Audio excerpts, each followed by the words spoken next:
Good morning, everyone. Evan Giddings alongside Mark Grandy with you for Warriors this week. Got you tapped in for the next 3 hours. Steven Pasta Risotto behind the glass holding it down for us as well.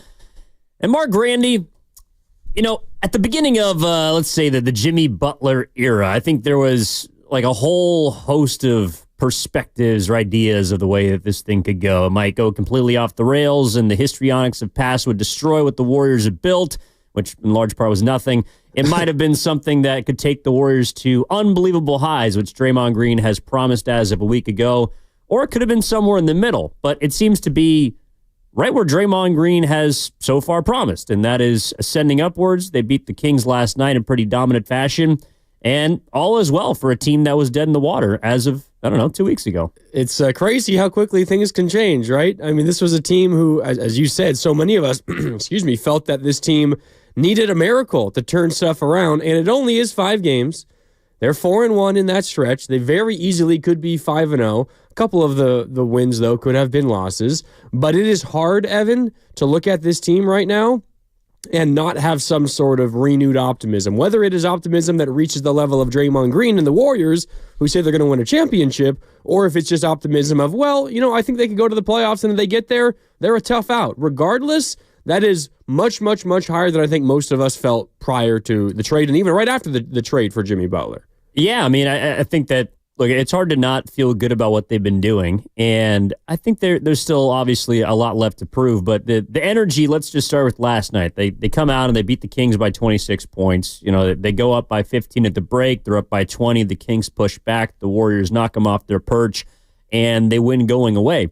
But it kind of seemed like last night that sort of energy that Draymond Green had during All-Star Sunday was the energy that they came out with. The energy of, it doesn't really matter what happened the first 51 games of the season. Yeah. All that matters are the final, I guess now 26 games left now. No. I mean, but like 31, the final 31 after they acquired Jimmy Butler. Yeah, those are really the only games that matter at this point. And they got a ways to climb in the standings, but all they can do, and I think Jimmy said it perfectly last night, they were asking him about, is the 6th the goal?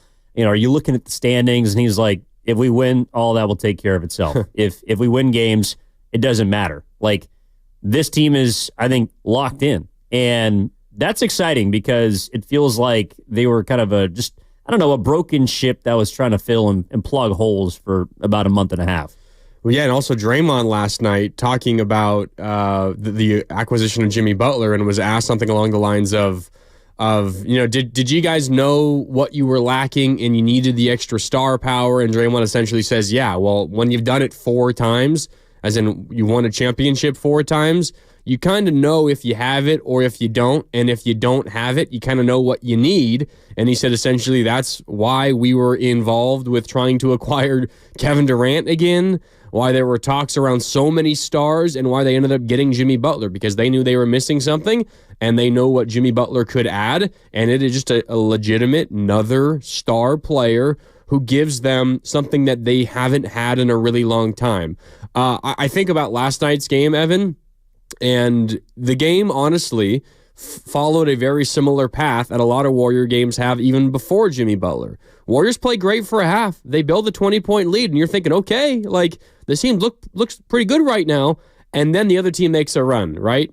And Sac got back within 8 relatively early in the second quarter, and then they did it again, I think, in the third quarter. And each time the Kings made a run, the difference this time was the Warriors immediately responded and put it back up to 20. That's kind of like the calming presence that Jimmy Butler has. When things start going poorly, he doesn't let it snowball. And in the past, it had snowballed, and it had turned into the worst half of basketball we've ever seen the Warriors play. And we've said that same exact phrase like 10 different times this year. That's how bad it's been at times. But Jimmy Butler stops those stretches because he's this calming presence. He's, as Draymond said, exactly what they needed.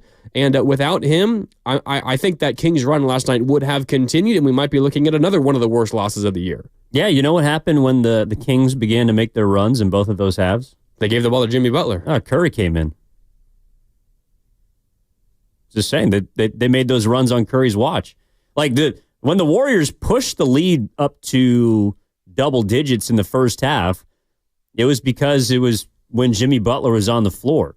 I'm not trying to stir anything up early, but I'm just saying, like, that's a game that on January 22nd, the Warriors had a similar lead-in at the break. I think it looked completely different, though. And I never felt like that game was in question because at the half, you had a second unit that was led by Butler that was playing very well. They were taking, I think they had 5 turnovers at halftime, and they had 23 assists on 26 made shots. Pretty good. But the ball wasn't necessarily popping and moving. It was crisp. It was clean. Everything was intentional and was not in danger. So the fact that, like, if we just look at last night, to me, I think the Kings have, I don't know if it's the roster, but they have found a way to kind of make things difficult for Curry. The fact that they just will trap him out high, force the ball out of his hands. That is a game that if they don't have Jimmy Butler, they might have blown that 20-point lead just because the Kings, I think, do a pretty good job at figuring out ways to not allow Steph to be involved. But when Butler's on the floor, that's when they were able to make their runs both of those times. And I think that it's not just because of Jimmy. Moses Moody shot it really well last night. Buddy Hield dropped the Chivano name and returned to being Buddy. Apparently the 3-point contest did him a lot of good over All-Star Weekend. And Brandon Pajemski quietly took 20 shots last night. Like I was watching here with Cam and Chris, and we were both looking at the box score, all three of us looking at the box score after the game, and it's like, Potts took 20 shots? Well, I didn't really notice it, but that to me means that those weren't forced shots. And I know he was 9 for 20, but they weren't forced. They weren't bad shots. They were within the flow. And that's what, to your point, I think Butler allows them to do a bit better. Play within more of a flow state as opposed to, well, either they're playing really fast and they're playing really well, or the game slows down and they're going to struggle to get successive good possessions. Yeah, and I think you brought up the previous game in Sacramento where the Warriors had, I think it was a 17-point lead in that one, or maybe it was 18, and they ultimately lose that game. There was one moment late in that basketball game when the Warriors are in the middle of a terrible second half where they can't get good looks. Malik Monk is terrorizing the Warriors. The Golden One Center is flying high, and the Warriors can't seem to get out of their own way. I don't remember the exact situation, but I think the Warriors were down 3 with like a minute left, and Steph in semi-transition before the double can come, before the defense gets set, takes like a 30-plus footer deep left wing, because in his mind, Evan, and I don't know exactly what he was thinking, but I can imagine he's thinking, I haven't been able to get a good look all game. Me passing out of this double team hasn't resulted in anything because no one on the floor right now can take advantage. So screw it. I'm just going to pull. I'm going to take this 30-plus footer.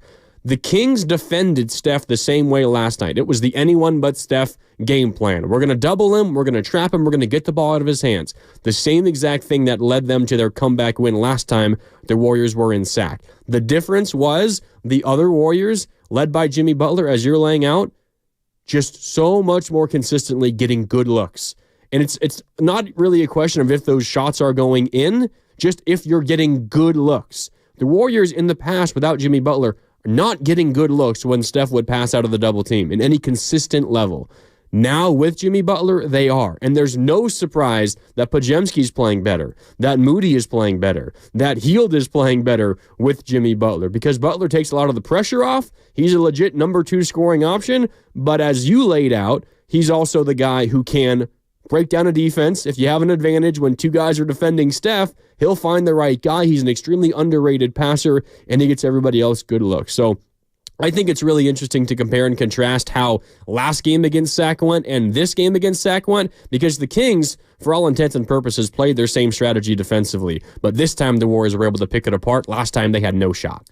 Well, they're also a different team when they played them a month ago, and they were playing much better basketball. I think they also had one more player that was capable of stopping someone like Steph or making it difficult for him because they were quicker, they were better defensively. And they also had a guy that took care of the basketball last time they played them.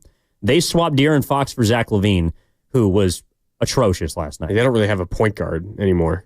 No, and I think Malik Monk's a good player, but he's someone that I think is best served as a really good sixth man, for a quality basketball team, for a team that has legitimate action.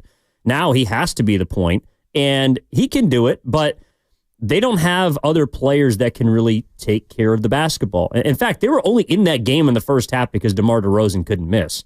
And I thought that he was the best player on the floor for the Kings last night. Levine was terrible. Monk was fine. Sabonis, and I think it's funny, like how a month we talked about off the top, a lot changes very quickly. The Sacramento Kings went from being, I think, a tough matchup for the Warriors a month ago to being a matchup that actually favors the Warriors a month later. And it's because they can't stop anybody. That's the first time the Warriors, and granted, it's been 5 games, have shot over 50% and then over 40% from 3. And that's also encouraging because it felt like they had to almost do that if they were going to be in a game, nevertheless win a game.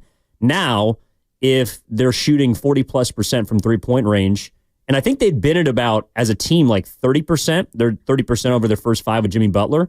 If they're over 40, it feels like that's almost a lock. Like that's a guaranteed win. Yeah. And I know a lot of it is too because Buddy Hield's streaky, Quentin Post is a streaky shooter, and they're going to have an easier time against a team that I don't think is trending in the right direction in Sacramento.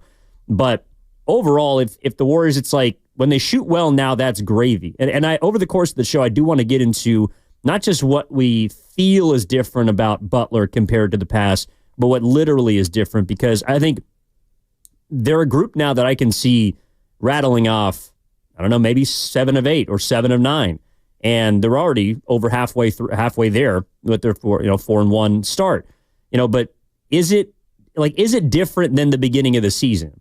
And why is it different? Is it just because of Jimmy Butler, or is there something else that this team has found that makes them a better version of themselves? Interesting question. And the other thing that we can get into and that will impact that conversation is Jonathan Kuminga's impending return. Because considering how well everybody else is playing, it's going to be interesting to try to find a way to get him the minutes that he deserves if he plays the way that he did before he got injured. But I think also for the Jimmy Butler conversation, it just creates this. I compared it to Kevin Durant in the past, and no one's going to mistake Jimmy Butler for Kevin Durant. I'm not saying they're the same kind of player. Not they are prime KD. Definitely. I mean, they are very, very, very different basketball players. I think they're very similar in this sense for the Warriors, and I kind of touched on this earlier. When the Warriors are going through a stretch where the opponent gets going, like the Kings did when they cut it to 8, and the crowd gets into it, and in the past, that's been the moment where it's snowballed and the Warriors either take an early shot clock contested 3 or they turn the ball over. It leads to a Malik Monk dunk. Golden One center gets on their feet. They start going crazy, and it just happens over and over and over again. What Kevin Durant would do for the Warriors and what he still does for teams is you just like, all right, calm down, take a deep breath, give me the ball in the post, I'll get us a good look, whether I'm going to take a 15-foot fadeaway or I'm going to draw a double, I'll make the right pass to an open shooter or to a cutter, we'll get a good look, I'll get to the free throw line, we'll calm things down. Jimmy Butler does that same exact thing for this Warriors team. Like when the Kings got back within 8 in this game after the Warriors pushed that lead to 20 the first time, they posted up Jimmy Butler on the right extended block. And Jimmy Butler hit like a 15-foot fadeaway off the glass. Like, that is what the Warriors would do with Kevin Durant. And I'm not saying they're the same player, because of course they're not. But the calming presence that he has and the ability that he possesses to ensure the Warriors get a high-quality look, it is immensely valuable. Because the Warriors, for so much of this season, have been a team that either lives or dies by their threes, and if their threes aren't falling, they have no way to get a good look consistently elsewhere. Jimmy Butler adds that, much like Kevin Durant did, and I think that's where his impact is felt the most oftentimes. When things aren't going great, give it to Jimmy, whether it's him shooting or him finding somebody else, he's going to get you a quality look, and that happened in those big moments last night too. 888-957-9570 is the number. Evan Giddings and Mark Grandy with you here on Warriors This Week, 9 to noon, Saturdays, every single weekend on 95.7 The Game. What's your confidence level? Thank you, Steve. Thank you, Steve. That's Big Pasta behind the glass. You'll be hearing him all show long. He always finds a way, Grandy, to kind of put his fingerprints on the programs. I know Pasta. Well, I don't know if it's he's allowed to be a little more creative on the weekends, and he's spreading his wings. Sometimes he steps into the deep end, But I'm spreading my wings, and pretty soon I'm going to be able to fly. We'll just put it like that. Pretty soon. Yeah, like an ostrich. And I think that, all right, you mentioned Durant. To me, I hear what you're saying, but in a way, I think Butler can create for others in a way that Durant did not. And actually, I think that's the reason why. Like I was reading something last week about the non-Steph minutes during the Durant era. And obviously it didn't really matter that much because when those two are on the floor together, you're going to outscore your opponent every single time. Yeah, all you needed to do was avoid disaster when Steph was out, and you'd be fine.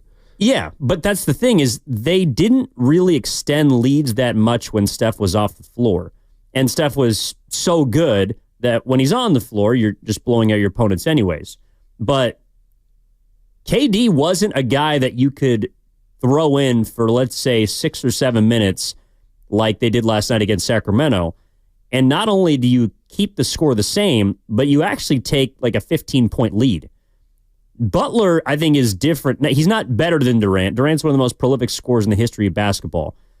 And Durant's certainly more offensively gifted. But Butler is somebody that I think creates more for others because he's not score first. I think he's a pass first player. He can score, but that's why I think watching him last night, it's almost like he was kind of sleepwalking through some of the possessions. And the possession you talked about when they were down 8 and threw it to him in the post, it's like, all right, now I got to go get a bucket. This is an important one. All right, let's lock in here. But it's not like that every possession. And it might only be like that 2 or 3 possessions because he had a couple in the second half too. He had one where it was like a late shot clock and it was an 18 or 19-foot jump shot that he drilled.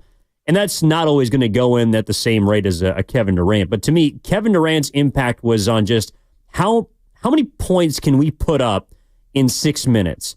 Butler to me is how can I get everybody else involved in those 6 minutes that I'm on the floor? Because what I love watching about him is that he can control the tempo of a game while taking 10 shots. Like he's 5 for 10 last night, 17 points, 7 assists, 0 turnovers. Yep. And he completely controlled every minute he was on the floor. Yeah, he got to the line 7 times, made all 7 of his free throws. The turnovers were a big part in this one. Points off of turnovers were gigantic. The other thing that Jimmy Butler does is when the Warriors do commit turnovers, he gives them a defensive ace in transition, and he gives them 2 if Draymond Green's also on the floor. The Warriors committed 12 turnovers, which, is a pretty good number. You'll take that every single time. The Kings only had 5 points off of those 12 turnovers. Number 1, it's not as often live ball turnovers, and number 2, even when it is, Jimmy Butler and Draymond Green are erasing those, so those turnovers aren't as costly because you're not giving up easy buckets the other way.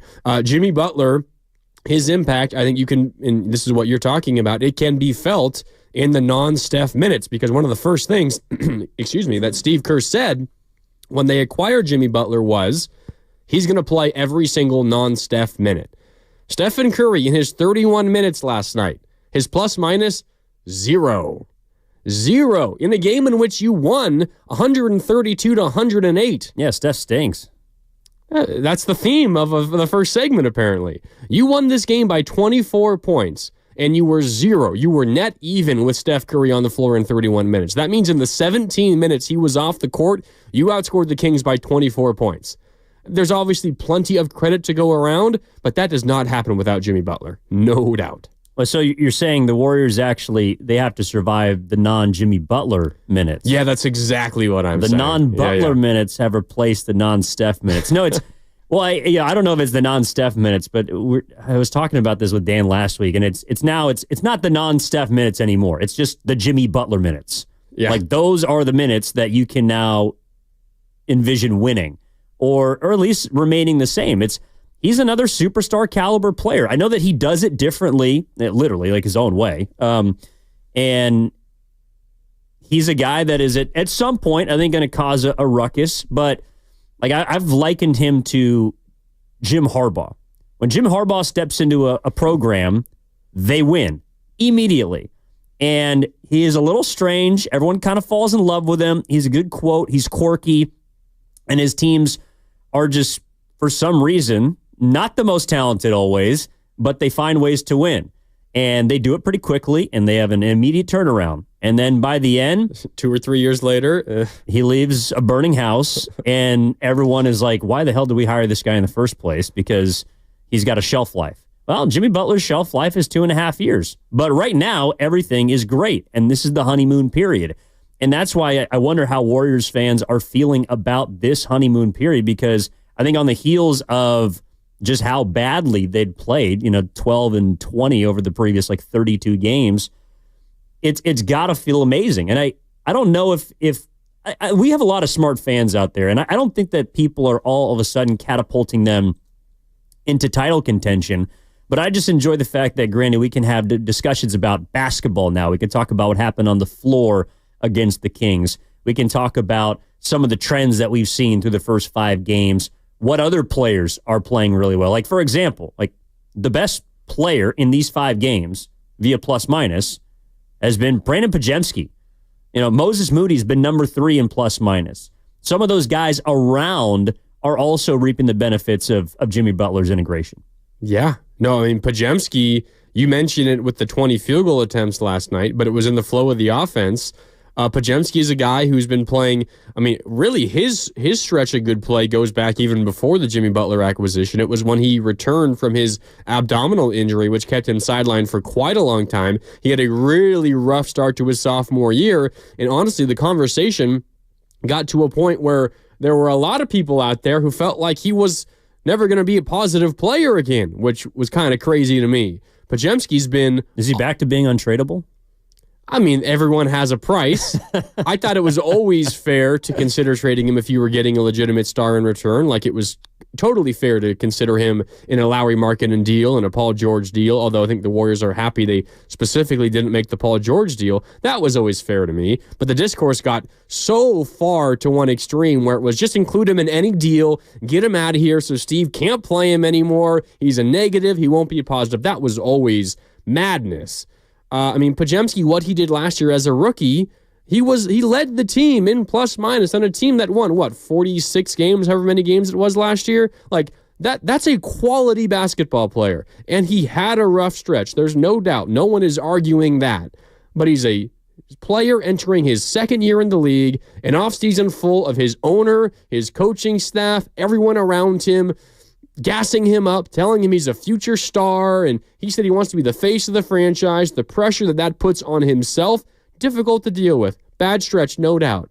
Have a little bit of patience and recognize this guy had a quality rookie season, and that the 2-month stretch to begin the year is not who he really is. I'm really happy for him because he took it hard the beginning part of the year. The injury might ultimately prove to be a good thing for him. His good play began once he came back, but ever since Jimmy Butler's been acquired, his play has taken a leap. And it's no surprise, again, that Moody's playing better, that Hield's playing better, that Podziemski's playing better, because one of the big issues with the Warriors roster pre-Jimmy Butler trade, Evan, was you had a number of pieces who were trying to fill roles that they're just not equipped to fill. Wiggins was trying to be the number 2.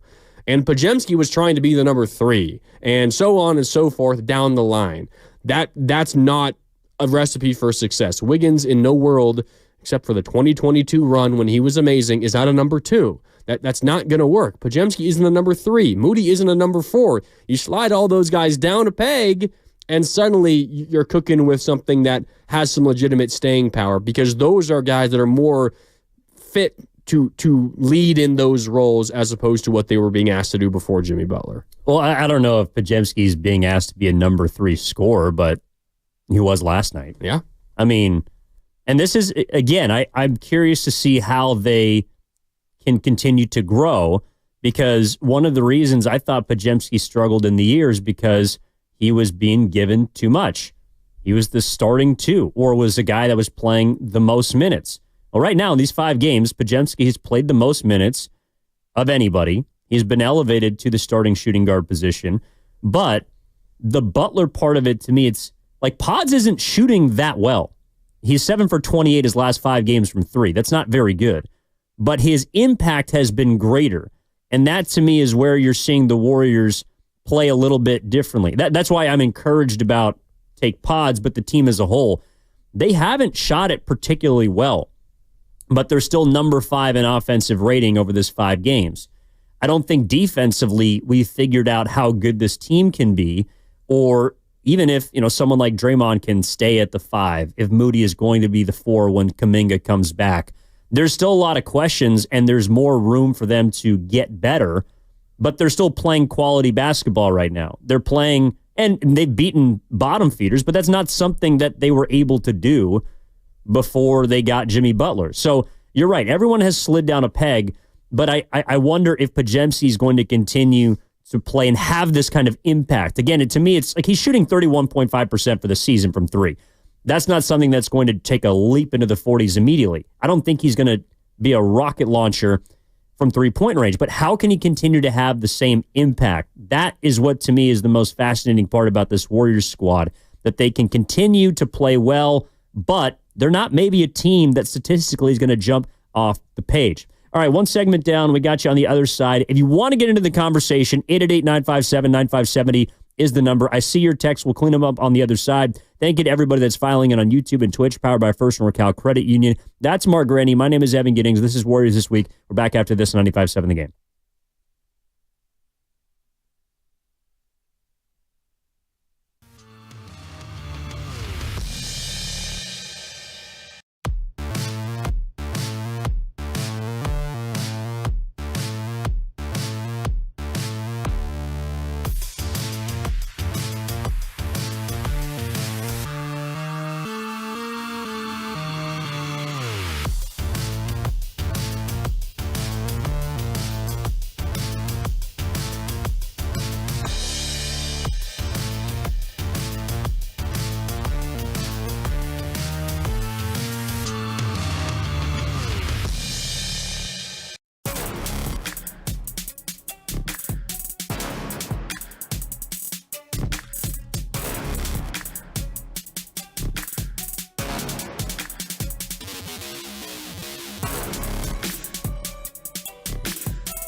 Now back to Warriors This Week on 95.7 The Game. No, to the 510. I have not trademarked the Turnover Twins yet. Yeah, no, we got Run TMC, we get the Splash Brothers, the Pool Party. Mark Grandy, who do you think the Turnover Twins are? Ooh, this is obviously a bit. It's been a bit. Oh, it's not a bit. It's been on the show in the past because we haven't talked about it yet today. 510 is obviously a loyal listener. The Turnover Twins. I mean, is it Steph and Draymond? Ding, ding, ding. Ding, ding, ding. Yes, we love Steph. We love Dre. They're awesome in many ways, but they're good for at least one or two just boneheaded, inexplicable in their whole career throwaways. Again, you talking to me? It's not just a this year thing. It's not new. Like that happened forever. No, they were. I mean, look, they took care of the ball last night as a team. I think Draymond, Curry, and Butler. I want to say had like they combined 22 assists and 4 turnovers. They combined for 3 turnovers. Oh boy, Draymond had 2, Jimmy had none, Steph had 1, and they combined for 13 plus 9, 22 assists. Yeah, that's awesome. And if you could do that every night, you're going to win a lot of games. Like if you have 40 assists in a game, I don't care if you're a team that only runs a Princeton offense. Like you could run the most, optimal offense to create assists. 40 is ridiculous. 80% of your makes assisted upon. You're going to win a lot of basketball games, especially when you only turn the ball over 12 times. And really, like if you want to simplify it, that's why the Warriors won going away. 132 to 106 in Sacramento. It's because they took care of the ball and the Kings didn't. And the Warriors now appear to have another player and a ball handler. Like Jimmy Butler is as much of a point guard for this team as Curry is. And in a way, he, I think, is able to take better care of the basketball because he's not someone that I think is, like he doesn't force the issue as much. Yeah. And he's got some freaking mitts. Like, dude catches everything. Yeah. Well, most stuff. And in a way, I wonder when there's going to be a situation that comes up where, like, because Jimmy can catch everything, because he's got the hands of, like, A.J. Brown, there's going to be some times when Draymond and Steph are going to throw him passes that they should not. Like, they're going to be throwing passes too high or just dumping it into like a double or triple team or something. And so in a way, it's like, I wonder when that reverts back to, well, they got too much confidence in him to just catch everything out of the air. Jimmy Butler is so good at that he makes the Warriors' reckless passes seem not reckless, so they got to push the envelope, and they got to find their new reckless because their old reckless isn't reckless anymore. Yeah, it's like, I mean, Randy Moss is open all the time, but it doesn't mean you should throw every single ball to him. But I think, no, Jimmy Butler, he's the ultimate safety net for this team right now. And I think he's still, this is what also is encouraging too. Like, I don't think Jimmy Butler has played his best basketball in any of these games. I think last night was a solid game for him, but it's almost like he's just kind of bleeping around for the first 20 seconds of every possession. And I mean, you watch a lot of soccer, so it kind of reminds me of like those forwards or strikers that just like kind of hang out, opposite the midline. The goal merchants. Yeah, they just wait. And you never really know how engaged they are until they turn it on. Oh, ball's in the box. Got to make a run. Yeah, exactly. Time to go. But they tend to finish. Yeah. But the majority of the time. So and I know that Jimmy Butler is a big soccer fan, and maybe that's how he approaches things. Like last night, he talked about just getting shots on goal. Yep. And, well, he also wears number 10 because of his boy Neymar, right? Yeah, Neymar, and he said he's also a big fan of Paul Pogba. They've all worn similar numbers, so yeah. Yeah, that's right. He's a big fan of the French team. I don't know. No, Kevin Durant has a stake in PSG, right? I think so.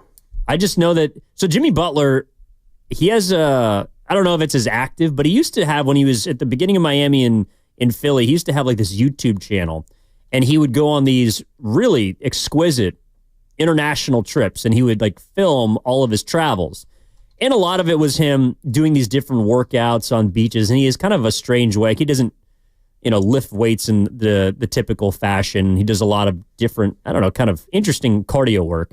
But he would always try and go to soccer matches, and it felt like he was always going to a lot of like French teams. Like he loves French soccer, and I think it's really cool to have that perspective, because also Steve Kerr's that is someone that talks about, I don't know if he's as big of a soccer fan as Jimmy is, but how like when basketball is working at its best, it does feel a lot like you're watching a quality soccer match. He refers to tiki-taka, which is like the famous quick, rapid passes movement in soccer, and that's kind of his goal on the Warriors. Jimmy Butler, wears number 10 in honor of Leo Messi, Neymar, Ronaldinho, also his friend Paul Pogba. He has practiced with Neymar. He's gifted him game-worn sneakers before. They're buds. He's a big soccer fan, and there is, as you mentioned with Steve Kerr, there is a relationship there between soccer and basketball. You said that Jimmy Butler is like the Warriors' safety blanket.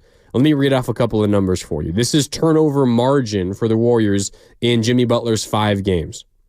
Against Chicago, his first, they're +2 turnover margin. Against Milwaukee, +11. Against Dallas, -1. Against Houston, +9. And then last night against Sacramento, +12. So over the course of 5 games with Jimmy Butler, the Warriors are +32 in turnover margin. They have forced or created 32 more turnovers than they have turned the ball over themselves. And those net 32 positive turnovers have resulted in a +91 edge in points off of turnovers. +91 points off of turnovers in 5 games.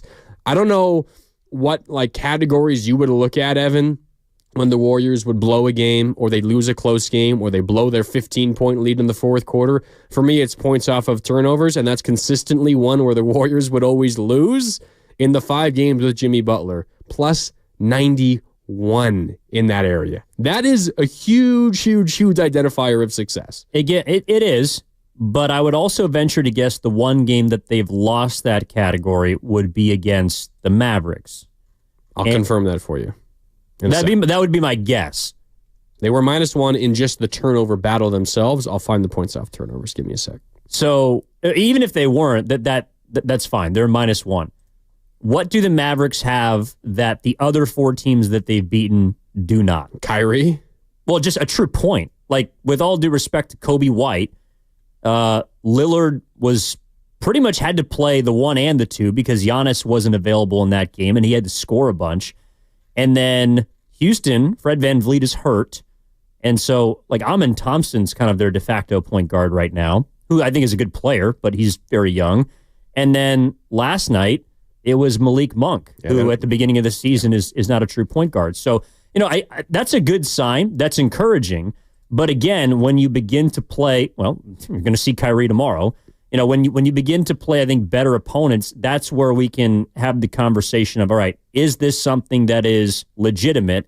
And again, begs the overarching question, I think, for me, just of if this is the best stretch of basketball that they've played since they started 12-3, what's different about it? And is it just Jimmy Butler? I largely think it is, but there's like a trickle-down effect that I think we're still beginning to figure out. Yeah, trickle-down is the right phrase. I agree. By the way, against Dallas, when the Warriors lost, their only loss in the Jimmy Butler era, now 4-1, the Warriors committed 1 more turnover than Dallas, but turned those turnovers into 1 more point. So they actually were positive just by 1 in points off of turnovers, but wasn't nearly as positive as it has been in the other 4 games, all wins for the Warriors. I'm with you. I think the change is largely just Jimmy Butler. Now you look at a night like last night, you have everybody else making their shots at a higher clip. We spent a lot of time the last couple of weeks now praising Moses Moody and his play.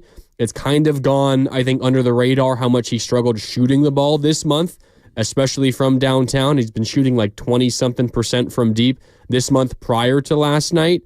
But he was amazing last night, 8 for 11 from the field, 5 for 8 from downtown. So last night kind of hides it a little bit because you have all the flashy numbers from Moody, and you have Hield off the bench, goes 5 of 8 from deep and 8 of 11 from the field. Quentin Post made 3 threes in a couple of minutes that helped push the Warriors lead to 20 early in that second quarter. But what's maybe most encouraging, Evan, in this Warriors stretch of games with Jimmy Butler is they haven't shot the ball well before last night.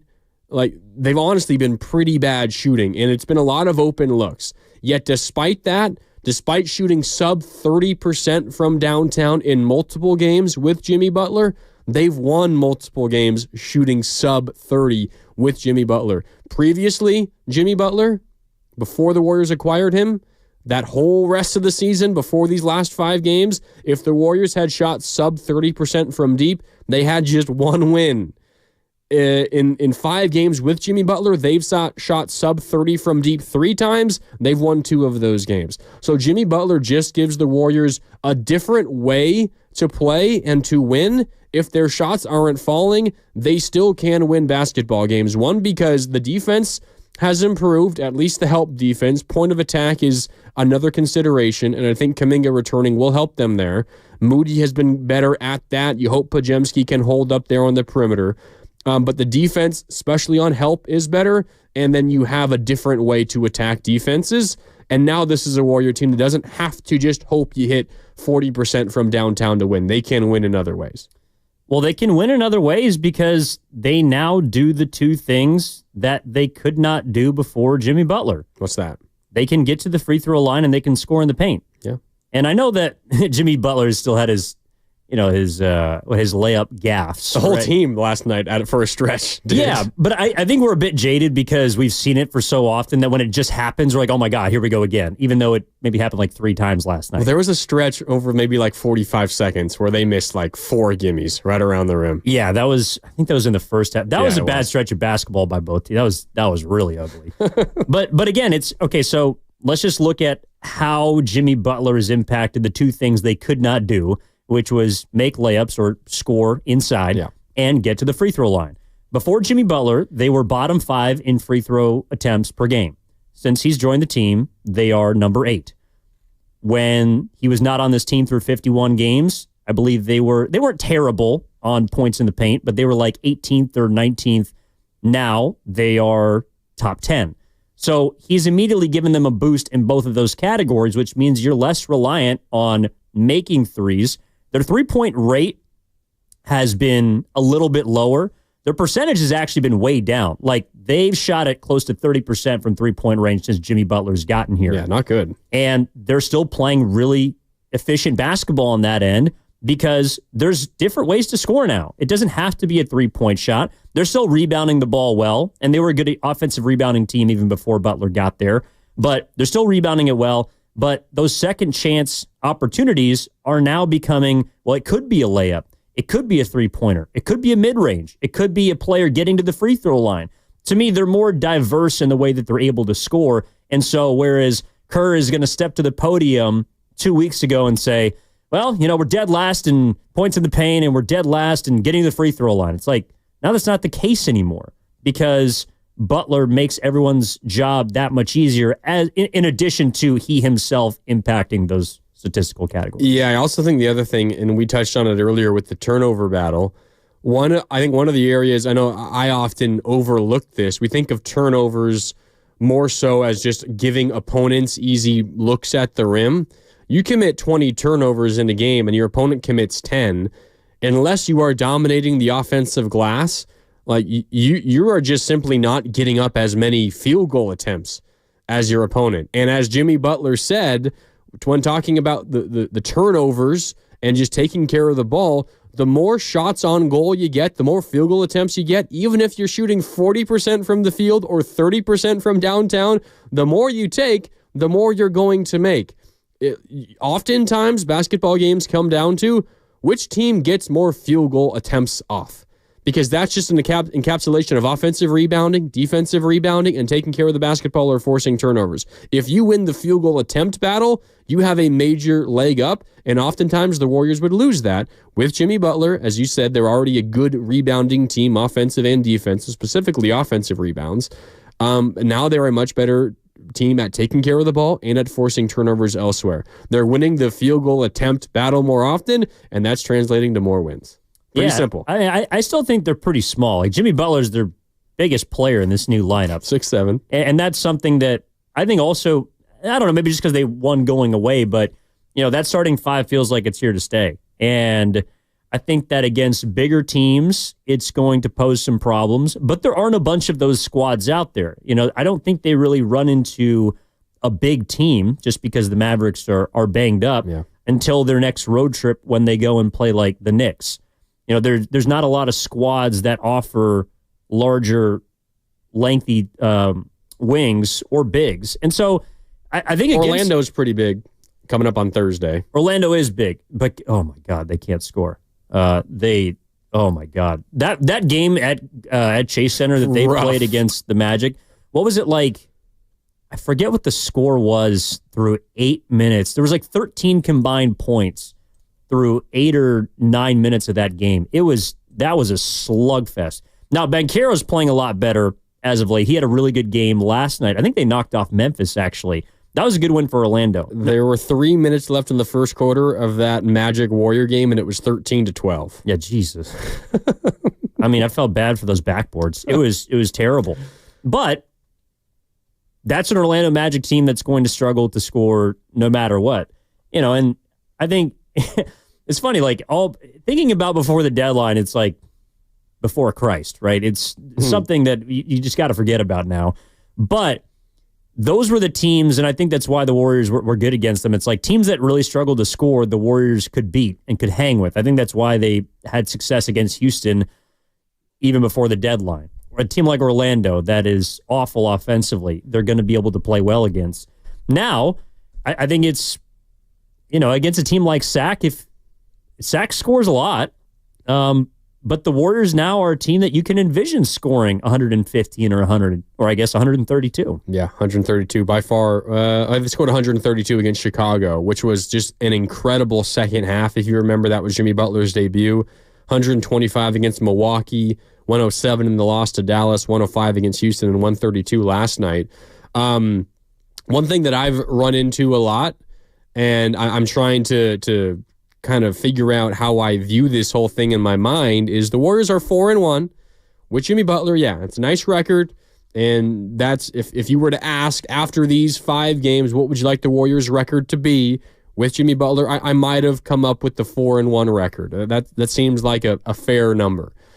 Especially considering what Dallas's injury situation was, what Milwaukee's injury situation was, what Houston's injury situation was, the trade the Kings made. 4-1 seems relatively fair, but you probably would have taken 3-2.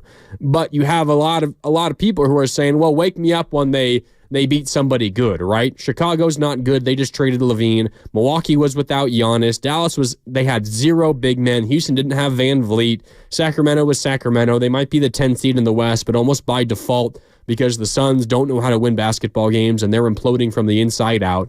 Not a good basketball team. I don't know how you feel about this, Evan, but for me, when I watch this Warriors team right now and I try to gauge who they are and whether they have a shot to climb to the 6 and only 2.5 games out and whether they can win a series or make some noise and make a run in the playoffs, I honestly couldn't really care less about who they're playing right now because this Warrior team has already proven that on the right night they can beat anybody. They've beaten OKC.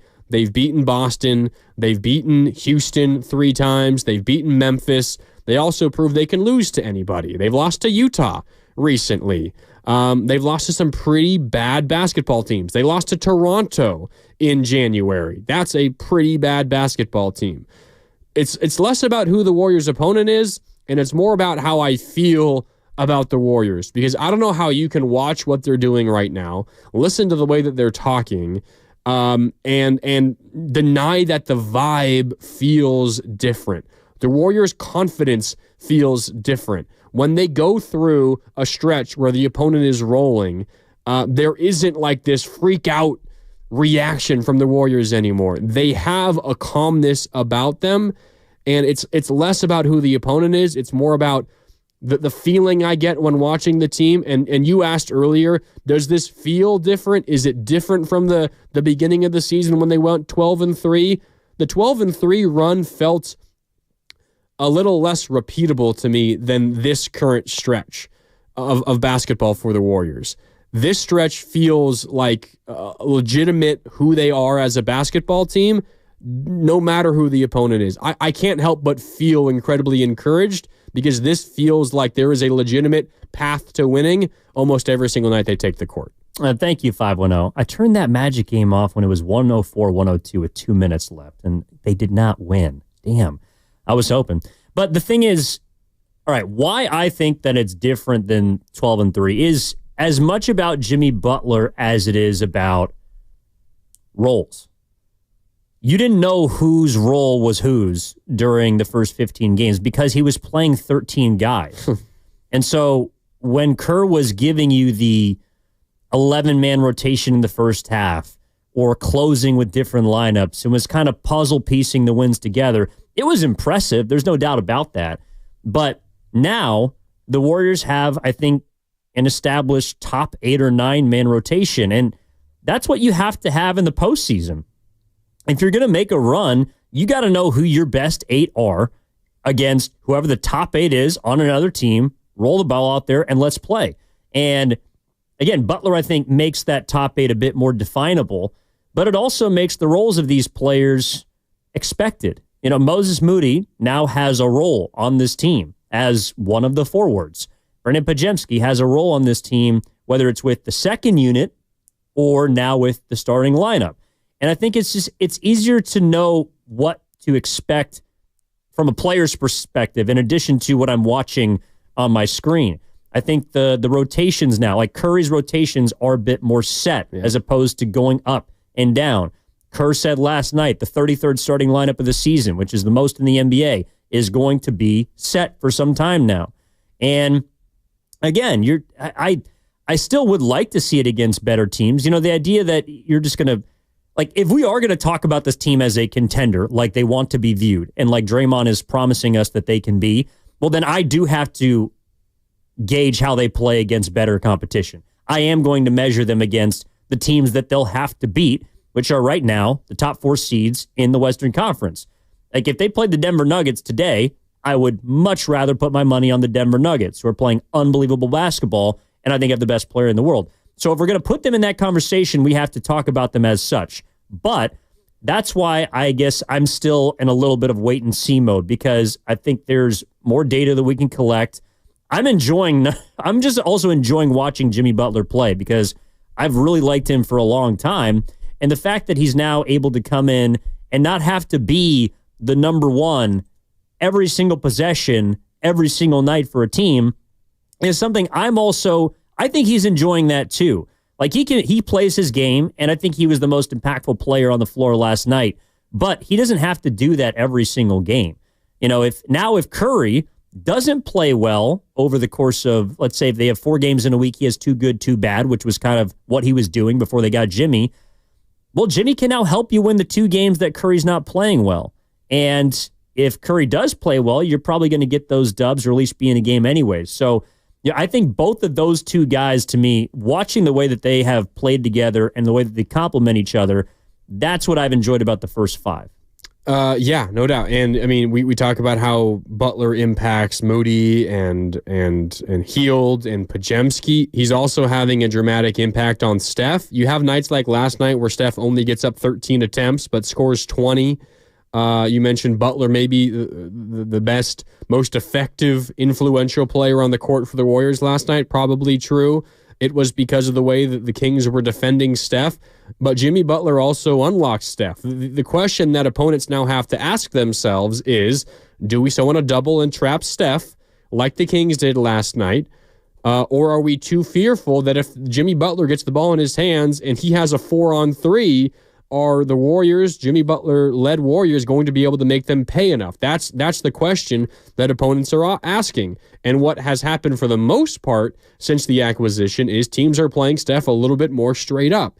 They're not doubling and trapping or being as aggressive on Steph. And as a result, since the trade deadline, Steph is averaging 30 points, 5 assists, 5.5 made threes a game, and he's true shooting percentage of 61%. Like this is MVP type Steph numbers. And now it's only a 5-game stretch. I'm not saying that he's the MVP of the league. Of course not. He's had one of his worst shooting seasons in quite a while. But Jimmy Butler is also unlocking Stephen Curry and getting him more consistent open looks, and that is desperately what this Warrior team needs.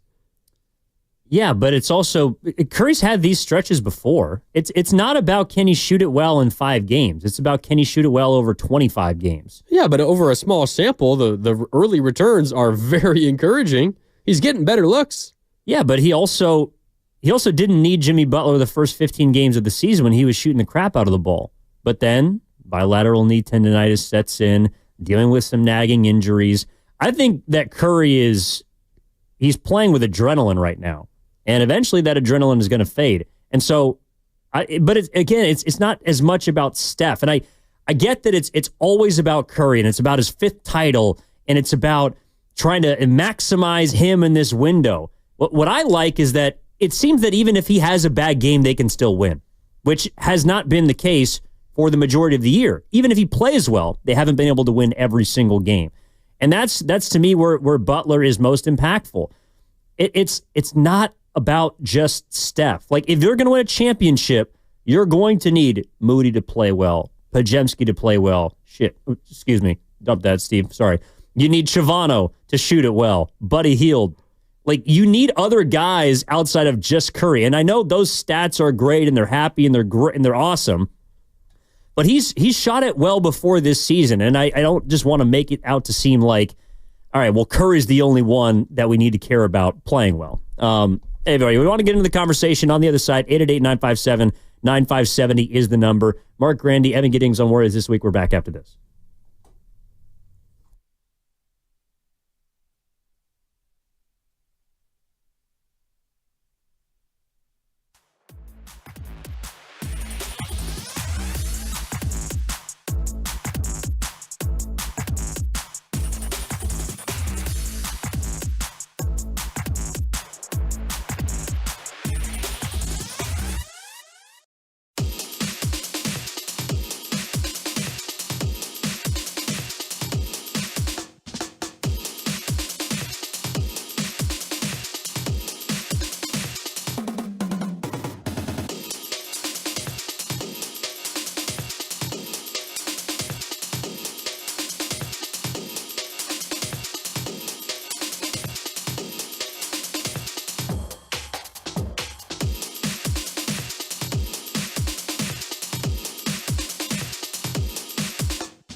Steven. It's for those watching on YouTube, I'm going to hold it up to the camera so everybody can see. It's a Brandon Pajemski apology form, and I got to fill one out. I think a lot of people in Dub Nation got to fill this one out. So the reason for behavior, there's 6 boxes that you can check. Okay. And then you sign at the bottom. But one is, and I want both of you guys to tell me which box you fit into. Because I think at one point in the season, we're all culpable here. Number one, the media convinced me he was done. So we convinced ourselves. Number 2, I only looked at advanced analytics. I'll save that one. Number 3, I didn't watch the actual games. 4, I don't know basketball. Number 5 might be my favorite. I was jealous of Pods. And then number 6, this one I don't get. Mercury was in retrograde. So if you fall under any of those 6 categories, you can check the final box, sign at the bottom. I will hereby respect Brandon Pajemski, and I will not talk down on the future first ballot Hall of Famer. Okay, that last part I did not. A little too much. Yeah, that's a little too much. But I think it's pretty funny. And yeah, sure, I'll apologize to Pods. I don't care. Sorry, Pods. I'm jealous of your hair, Brandon. I won't apologize to the Turnover Twins. But Pods, I think, it wasn't, I don't think I've actually fit under any of those 6 boxes. Yeah, I don't think I do either. I mean, there's some times where I question my basketball knowledge. There's no doubt about that. I don't think I was jealous of him. And I think the reason I thought he was done is because he stunk. We're just being honest. I mean, yeah, he had a terrible beginning to this season. Terrible. And it was rough. He couldn't hit a shot. It got to a point where his confidence was shot, where he would have an open look, one that even for a not great three-point shooter you'd want him to take, and he would hesitate. He would allow the defense to react and to recover to him, and then he'd try to take a shot or he'd try to drive. He at times would look like he's running around like a chicken with their head cut off, not really sure of where he was going or what the plan was. It got to a point where you remember the Warriors blew that lead in Denver, and Steve Kerr was pounding on the table about Pajemski specifically. That's right. Like, it was bad. No, it was bad.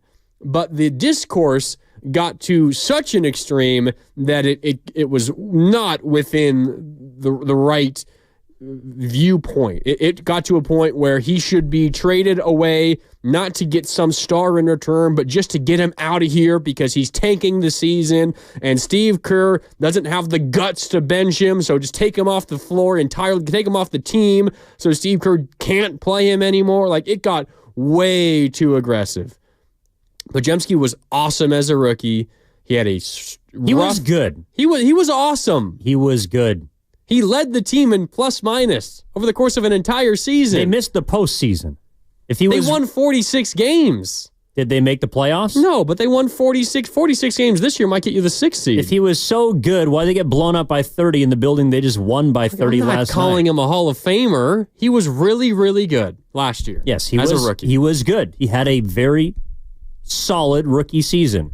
Okay, even if you just go... He's not talking about him like he was a future all-star after leading a team in plus minus to me is that's why coming into the year this guy thought that he was going to be Klay Thompson. It's because he's hearing people tell him that he had an unbelievable rookie season. It's like, no, Victor Wembanyama had an unbelievable rookie season, and you're not in that class. That doesn't mean that you can't still help this team, but playing over your skis is not going to lead to success. I think expectations factors in here, and considering what we all expected for him, he was amazing. As the 19th whatever pick it was, he was great as a rookie. He wasn't even getting on the floor until that game against the Timberwolves when Steph was out, and then when I think Draymond was also no, Steph was out, and then Klay and Draymond got ejected a minute in for that tussle with McDaniels and Gobert that resulted in Draymond's first suspension of the year. And then Steve Kerr looked down on this bench and said, I don't have anybody to play. Pods, get in there. We'll see what you got. And he led the team in scoring, and he never left the rotation after that. Like, the expectation for Pajemski was nothing his rookie year. And he ended up being a first-team all-rookie player. He had an amazing rookie year, considering the expectations. And all I'm saying, and even if you just say he was good, even if you just say that, which, okay, fine. I don't got to argue with you about it. Even if you just say that, a month, 2-month-long stretch to begin his sophomore season, that doesn't take away from that. The idea that he suddenly forgot how to be a good basketball player and was never going to get it again, and I'm not saying you felt this way, but I know there's a lot of people out there who did, that was always ridiculous. Always ridiculous. If he was able to be that good as a rookie, show some patience, stick with him. He's going to get through this, and he will be a positive player again. Well, you couldn't stick with him. And the Warriors told you that you couldn't stick with him. I don't mean like give him 30 minutes endlessly. They traded for a player to replace him. Now, that player stunk, and I thought that the Dennis Schroeder move was not one that was going to work out. But they traded for a guy because Brandon Podziemski was so bad. Well, he's not the best backup point guard. That's not what is he doing now? He's playing guard alongside Steph. He's starting alongside Steph. He's not the secondary ball handler coming in the non-Steph minutes. He was asked to fill a role that, frankly, he's not capable of filling, at least not at this point in his career. Like, he was asked to lead the second unit without Steph.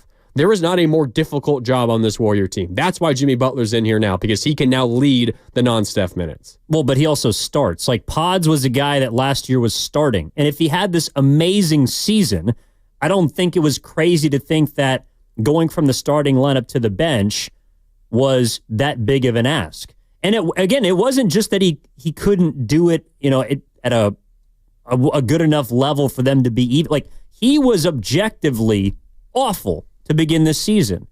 And that's why they traded for Dennis Schroeder. And now balance has been restored. He's got his confidence back. I think he's settled into more of a player that he can be, which is a quality role player, a rotation piece. I still have questions about him starting long-term as the shooting guard for this team, because I think on a really good squad, he's better suited for the bench. But it doesn't mean that he's not going to help this team win in the meantime. There's a difference between realizing his struggles and saying, all right, time to take a step back and play fewer minutes, have tough conversations with Steve, and that happened, versus suddenly saying, well, I give up. This dude can't be good again. Like, I'm not arguing with you in terms of he wasn't playing great and he maybe needed a lesser role until he figured it out. And that happened, by the way. Maybe you wanted it to happen a little bit quicker, but it did happen. But there's the other extreme, which is he needs to be traded, not because we think we can get something great back for him, but because we want him off the roster entirely, and we've lost all faith that he can be a positive basketball player again. That, to me, was always crazy. That was always ridiculous. No. I mean, but I don't think it was that they wanted him off the roster, but people were pissed that ostensibly you chose to keep him over trading for him for Lauri Markkanen, which we've come to find out was never going to be the case. It wasn't just Pods for Lowry straight up. It was going to be Pods, Kuminga, Moody, 3 first-round picks, and some other filler. No, that trade, but I think that discourse was a little unfair to Podziemski specifically. Yeah, but the Warriors did that. That wasn't on us. Did. That wasn't on the fans. That wasn't on him. That was on the team. Said he's a future All-Star, face of the franchise. Yeah, and I guess that's why when I hear he had an amazing rookie season, like that to me is the rhetoric that I hear is that, well, he was amazing as a rookie, and so he can only get better. It's like, no, he's going to regress. He's going to have a roller coaster ride because I think that he's a quality player. He's a good player, and he fits with the Warriors. But asking him to play as, I don't know, this secondary or even tertiary scorer, he's going to get into trouble. And last night, I thought that even though to me, him getting 21 points last night was a byproduct of the game. It wasn't because, even though he took 20 shots, and I know that the 707 pointed this out earlier, Pods is still taking bad shots, got to play under control. Like the 20 shots to me, I actually didn't really notice that much. And I think it's because they came within the flow of the game. So Podziemski is a guy that could take 8 shots and help you win. And then last night he took 20 shots that can help you win. That's what I think he should be, as opposed to, well, Pods he's got to force the issue. Like he's got to shoot. And I think that that's how he approached coming into this season, his role, which was like, well, I'm getting 8 threes a game. It's like, no, you shouldn't be, because you're not that great of a three-point shooter. You can't really create for yourself yet. And I think defensively even, like actually, I think he works so well with Butler on that side of the floor because Butler's also a good help defender. And you now have 3 real heady players that can help you on both sides make plays. But I don't know. To me, Pod's like, I just don't want to talk about him like he's a future all-star until he actually becomes that player. Because he's played well right now, and he even played well before his injury. But if you look at the stats for his entire season, we're going to look back and be like, what happened his sophomore year? And it's like, well, he had such a bad beginning of the season that he was borderline unplayable. It was rough. No denying that early. Pods is also the kind of player, and you're spot on with the shot attempts. I know the 707, as you pointed out, was a little frustrated by the shot attempt. 707 writes, he needs to rein it in or reel it in a little bit and quit taking step-back threes. You're not Steph. Move the ball around the offense. That wasn't the flow of the offense, 20 shot attempts. But the other thing about Podziemski, in general, there will be nights where he has to take more, and there will be nights where he doesn't. Podziemski's impact isn't, generally speaking, and I think for the most part this is true. There are nights where it's not, but generally it is. Podziemski's impact, and his positive impact specifically, isn't felt through his scoring. Now, the Warriors are a roster that they kind of need consistent scoring from their others, which is why Moody's development has been so impressive, why Kuminga's injury was so hurtful, because they needed a number 2 scorer. Now you have Butler. Kuminga can be the 3. Podziemski or Moody can be the 4. Like you have the building blocks of a quality team there. But for Podziemski specifically, in an ideal world, you have a number 1 scorer, you have a number 2, you have a number 3, you have a number 4. Podziemski can do all the other stuff, all the little stuff, all the dirty work that doesn't show up on a box score.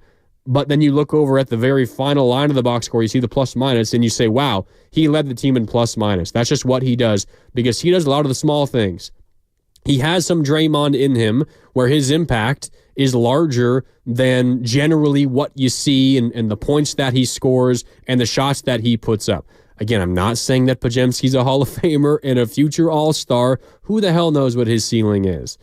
But his floor, if he's playing the right way, as he has since he returned from his injury, is every single night having a positive impact, whether he is shooting well, shooting a lot, or not, because he does a lot of the other things. Well, I think it kind of fits under that. But to me, what he does, like his best skill is playing well with the best players. And it sounds easy to do, but like we've seen a lot of players that can't play with Steph. I think Jimmy Butler's experienced some players that can't play with him, and he don't like him. Immediately, you're seeing in these 5 games that Pods is playing better because he knows how to help maximize the best guys on the team. When he has to be a dude, I think he struggles, or he has struggled so far in his career, assuming he can get better. But the biggest reason why his plus minus is so high is because he plays well with Steph and he plays well with Jimmy. And those are your 2 best players. And so ideally, when those guys are on the floor, they're going to help you get leads and extend those leads. And Pods can be a part of that. So the plus minus to me is a bit like it's obviously you want it to be high, and it's number 1 on the team right now through these 5 games. But it's because his best skill is helping the best players. I don't think he is the Warriors' best player. He probably will never be the Warriors' best player. But he does some things, especially on the offensive side, that I think are integral to maximizing those 2 dudes. And that's something that I think gets a bit lost. I was looking through some 3-man, 5-man numbers, rotations for the Warriors.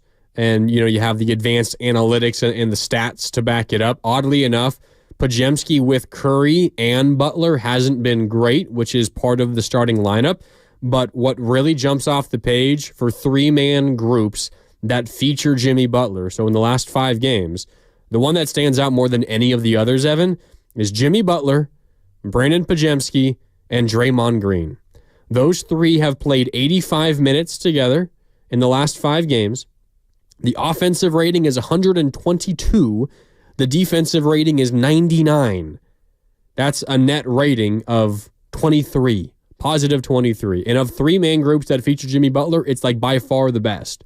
So I think your point is well taken that Podziemski is the kind of player who can fit in among those other guys. And with that group specifically, you have the makings of a pretty good defensive trio. I know Podziemski isn't going to wow anybody with his like one-on-one incredible perimeter point of attack defense, but much like Draymond and Jimmy, he's a good team defender. He generally is in the right spots. He'll draw a charge. He does a lot of those things well. And you know Draymond, I mean, at his peak, when he summons it, he's one of the best defenders in the league still. And Jimmy Butler is one of the best help defenders in the league as well. So you have a trio of quality defensive team defenders. And then you have Stephen Curry on offense who makes everything else go, and Jimmy Butler calming things down. Podziemski does a good job on both ends, as you talked about, fitting into that overall scheme. Yeah, and while that three-man group might not be its best, if you take it a step further and just look at the two-man lineups, Pods is good with everybody. Yeah. And he's particularly good with Curry and Butler, like individually. And so while all three of them may not be on the floor for an extended period of time, you can play Pods along with Curry. You can play Pods along with Draymond, along with Butler. He works with everyone, and that's to me his superpower. He fits with any player. It doesn't mean that he himself is a dominant scorer or a great rebounder or is going to get you a triple-double and lots of assists or even be a lockdown defender. But his superpower is that he knows how to play basketball with a wide variety of players or kinds of players. And so his versatility is where his impact is truly felt. And I think that's why the plus-minus is so high. So I really like what he's doing right now. I just hope it doesn't feed into his irrational confidence, as we know, He does have, yeah. to where he thinks that he's better than he actually is. Again, his ability is maximizing others. And I think that's something that it shouldn't be lost. Like that's a awesome, you need players like that. But it doesn't all of a sudden mean that, hey, Pods, we needed to take 15 to 20 shots a game now. We need you to be, at some point, our leading scorer or a go-to guy. No, he has to be someone that, to your point, during his rookie season when he was, quote-unquote, amazing, I think he was amazing because he wasn't trying to do too much. And some nights he might score 20. Other nights he might score 6. But ideally, it's going to help you win basketball games. You make a good point. And I think part of the reason why pre-Jimmy Butler, maybe the feeling around Podziemski had shifted a little bit was because there was kind of a vacuum left in the Warriors offense after Steph Curry, right? Like, you're going to get a good game from Wiggins every so often, and Wiggins generally solid, but you're also going to have games where Wiggins only gets up 6 shot attempts and scores 7 points. Like, that's kind of the Andrew Wiggins experience at times. And when that's happening, I mean, who are you going to turn to try to score? Buddy Hield can't create his own shot, and even there has been a gigantic stretch this year where even when he's getting open, he's not making his shots. Buddy Hield, as I just talked about him, Moses Moody hasn't been playing very consistently until recently. Kuminga had been in and out of the rotation beginning of the year. Before he got injured, was playing 30 minutes a night, and it was great. But my point is, if you're Podziemski and you see all of this other offensive slog around you, and to your point, you have some of this irrational confidence, what is a guy to do? You're going to try to take some of the onus on yourself. Don't be an idiot. It might not be the best decision. Don't be an idiot. But if no one else is going to do it, you might as well try. But where Jimmy Butler's acquisition makes everything make a lot more sense is there's no longer that pressure on somebody else, whether it's Podziemski or Moody or Hield, to say, we need a number 2 scorer tonight, guys. I'll try. I don't feel great about it, but I'll try. Now you know you're going to get 20 from Jimmy Butler every single night, most nights. And you don't have to have someone who's not a number 2 act like they're the number 2 for a night. Like, that doesn't happen anymore. No, but even if Jimmy doesn't, you don't need him to score 20 because unlike Wiggins, I think is a good two-way player. Obviously, he's a good defender, but he's a scorer. He doesn't create for anybody else. Jimmy Butler makes life easier for everyone on offense because he has the ability to move the ball, even if it's a hockey assist. Like, Jimmy Butler's as much of a threat as a passer as he is a scorer. So Butler can help you win a basketball game by taking 8 shots. If Andrew Wiggins took 8 shots, it's because he's probably floating around. It's because he's sleepwalking. And then we're all screaming for more. Yeah, why aren't you taking more shots? Why aren't you being more aggressive? Get to the rim, Andrew. Jimmy Butler, when you watch it, you can already see in 5 games, he can be as aggressive taking 5 shots as he can taking 20 shots because he's a threat to do so many more things. And I think that the biggest question I have is how defensively they're going to be able to make up for Wiggins. But it feels like, and I think Kerr said it before the game, like their brain power now becomes a bit more important and it's a bit higher. Not to say Wiggins is a dumb player or anything, but when you have 2 really good help defenders on the floor, especially that are kind of your backline defense with Draymond at the 5 and Butler being your 4, or one of your forwards, well then it's all you have to do is get an initial stop. Like, as long as you're not getting blown by consistently on the perimeter, well, then we got some action because Butler can come over and help. Draymond knows how to rotate. Like, the Warriors, I thought, actually last night confused the Kings. One of the reasons they forced 24 turnovers, number one, the Kings don't have a real point guard, and Zach LaVine stinks. But I think that when they went to it was like a 1-3-1 zone in the second quarter, like, you can just see that all 5 of those guys on the floor know where to be.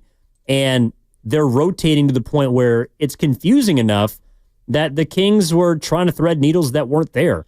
And if you have the ability to kind of morph into a zone every once in a while, well, then it makes your defense different and less, less predictable. Yeah. One example of Draymond's elite defense still, this is early second quarter, and I'm watching the play right now. It's semi-transition. Malik Monk takes a screen. He's got Moody on him, drives past Moody. Quentin Post is defending Sabonis, so he's there to help on the drive off the pick and roll. Draymond from the weak side. He's guarding Keegan Murray, who's on the opposite wing. Draymond comes into the paint to help on Malik Monk's drive, forces him to pick up the dribble. Monk then starts to make a pass. Draymond immediately turns around, sprints back to the right wing where Keegan Murray is standing. Draymond recovers, doesn't have a crazy closeout. Like, oftentimes we see Buddy Hield, who will just sprint without any regard for a pump fake and has no plan on stopping. And no matter what the opponent does, he's going to run through him and hope that he shoots the shot and he gets a contest. Draymond under control closeout, yet still is able to block Keegan Murray's 3-point shot. Like, that's the kind of defender that Draymond is. And while the Warriors might not have the elite point of attack defender who can just absolutely take away a perimeter driver, right? Like, Malik Monk drove past Moody on this play, created a good opportunity for the Kings. But where the Warriors are great defensively with Butler and with Green is moments like that. Green helps off his guy, a good shooter, stops the drive, recovers out, and blocks the 3-point shot. Like, that's the strength of the Warriors defense. It isn't, again, denying drives. It's once the drives happen, it is the good defenders who are off the ball helping and still not losing their guy along the perimeter. Draymond is maybe the best in the league at that still, at least when he's entirely locked in, and he showed that a couple of times last night. It's always a fun game. It is. Well, and just another reason you got to love Jimmy Butler. Thank you, 510. Saw Jimmy in Dubai watching pro tennis over All-Star Weekend. I mean, the guy is just an eclectic individual who loves all different sports. And honestly, I think he'd be a pretty good tennis player with those mitts. He was playing a little bit, yeah. I saw he got out on the court with Alcaraz, I think, hitting some balls back and forth. Yeah, no, again, he plays a lot of different sports. Like, again, it was one of the coolest workouts I saw, but it was one of his videos. I think he was in South America, but he was doing this workout with a weighted volleyball. Like, he was playing volleyball with a medicine ball. Oh. And so him and whoever his trainer was, that's how they were training that day. And, he's working on his upper body, his strength, his cardio, all the rest. But it's like, he just seems like a really interesting person. And I love the fact that Warriors fans are now getting to know him, and we are in the process as well. All right, we're halfway home here on Warriors This Week, taking your calls on the other side. How are you feeling about the first 5 games? What has stood out to you the most about Jimmy Butler? Is there something you're a bit concerned about? Is there something that you believe is here to stay? What's the different vibe between now and the beginning of the year when they started 12-3? To you, if you'd like to get in the conversation, 888-957-9232. 9570 is the number. I'll tell you my favorite defensive possession of last night's game when we come back. That's Mark Grandy. My name is Evan Giddings. Warriors this week, 95.7 The Game.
DeRozan to Sabonis, wide open three, bounces to the right. Draymond Green pulls down the rebound, throw ahead. Wow. Beautiful, right to Buddy Hield, who steps in and lays it in, ties the game at 19, and Sacramento will call another timeout.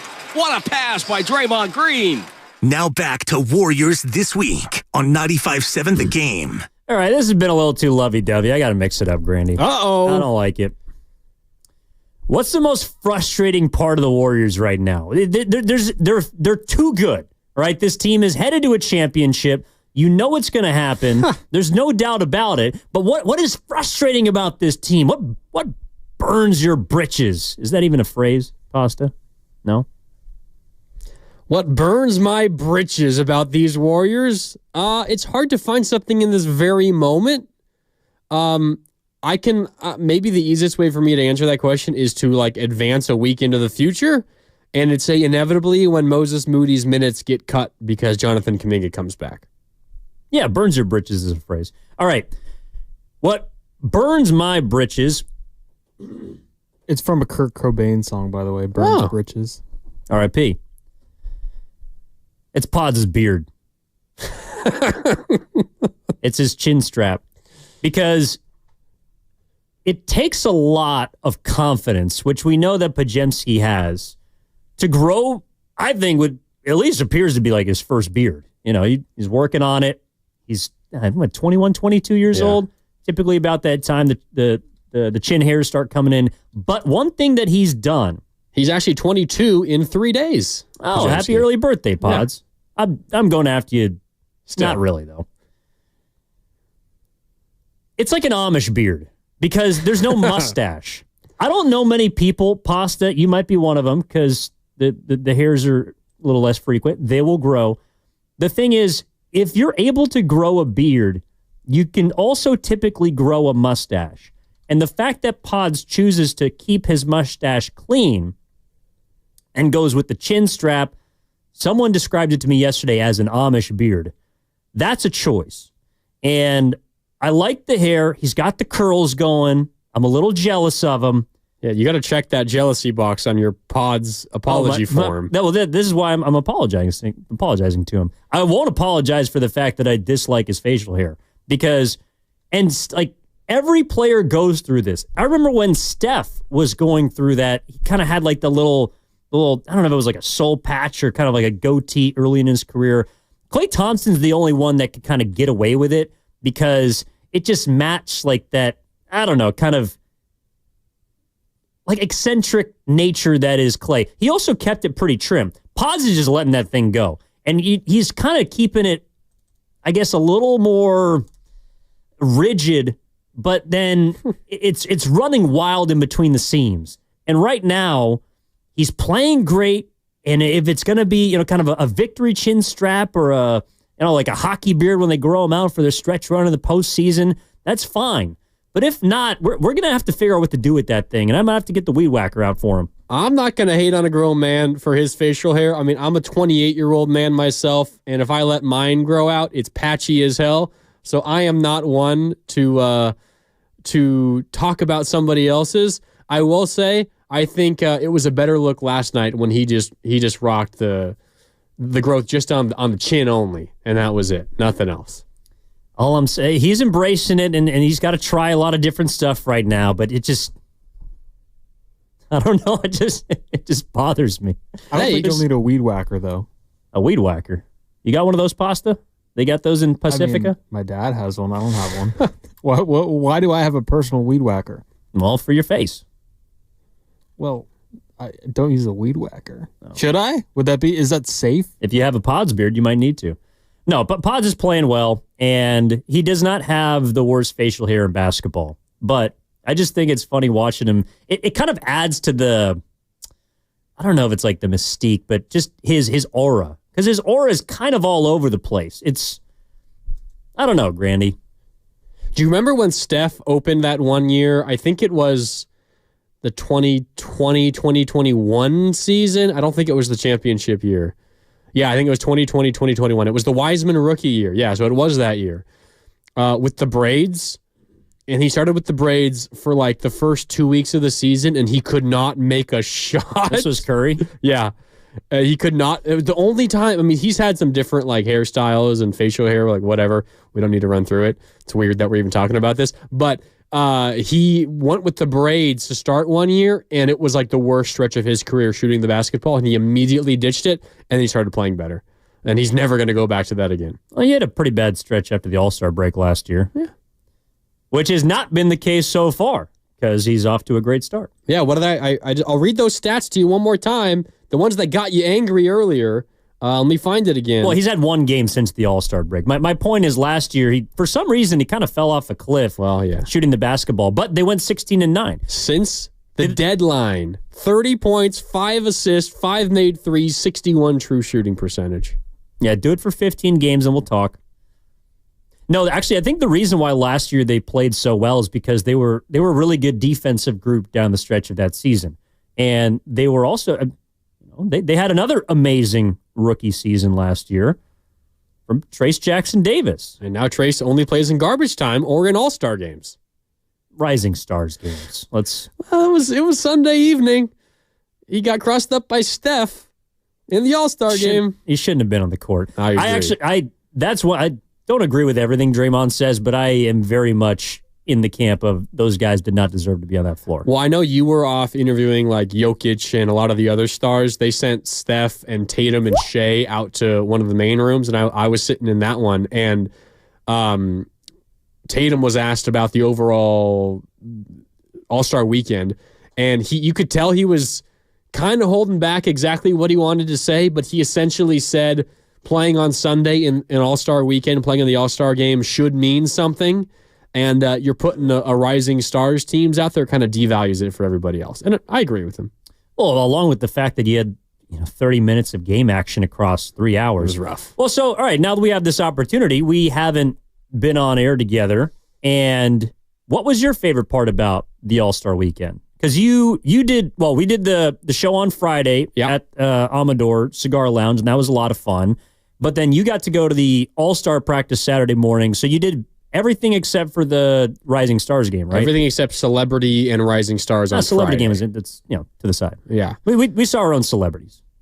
Yeah, we saw, not to toot our own horn, but we saw a good amount of famous people in town for that weekend. My favorite part of the weekend, it was probably,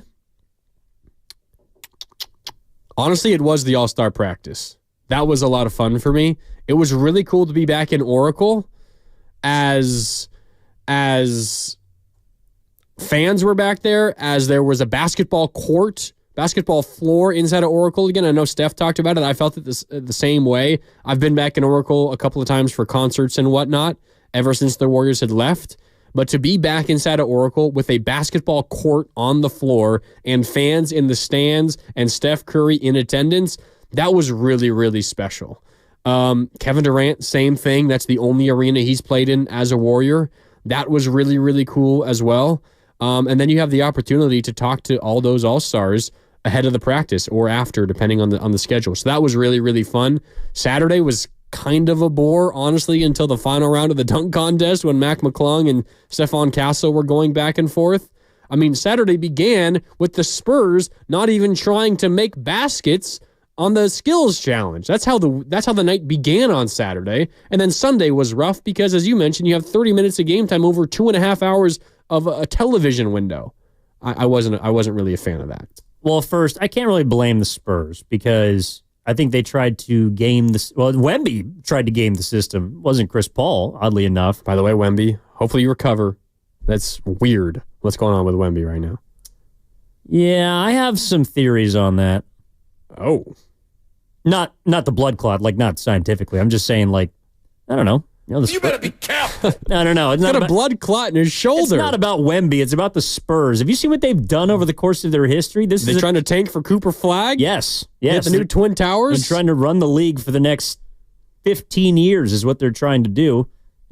Damn it, the league better not let them. The Saturday affair, I thought was... So, we saw Wemby warming up and doing this before the game. I thought he was just, playing around. Well, I thought it was funny, and I have a video of it, but I didn't know what exactly he was trying to do. Because Chris Paul wasn't doing that. Chris Paul was going through the course and was taking shots and was nailing them. And it sucked because I think they were the betting favorites, right? I did not look at it, but I wouldn't be shocked. Yeah. I thought the Cavs were going to win, and they ended up winning. I thought they were going to beat the Spurs, but I think the Spurs were the betting favorites. And it was just hilarious to see them get disqualified. That was probably the most roused the crowd was until Mac McClung dunked over a car. Yeah. He got kind of loud for Buddy Hield's first round. That's right. From deep when he made 31. Yeah, and I owe you a drink because of that. And then he missed, his first 7 of the final round in classic Buddy Hield fashion. But he came back and almost won it still. Well, but it was still anticlimactic. It's like Tyler Hero was the guy who won the 3-point contest, and I don't think anybody had him. I don't think anybody had him doing that. Yeah, we're having some fun, 510. Appreciate you tuning in. You know what else Steph accomplished last night, Evan? He tied Michael Jordan for the most games with 20 or more points by a guard after turning 35. How about that? Him and MJ. That's it. Do you know how many records or stats Steph has been involved in with Michael Jordan? I would say the last 2 years. A bunch.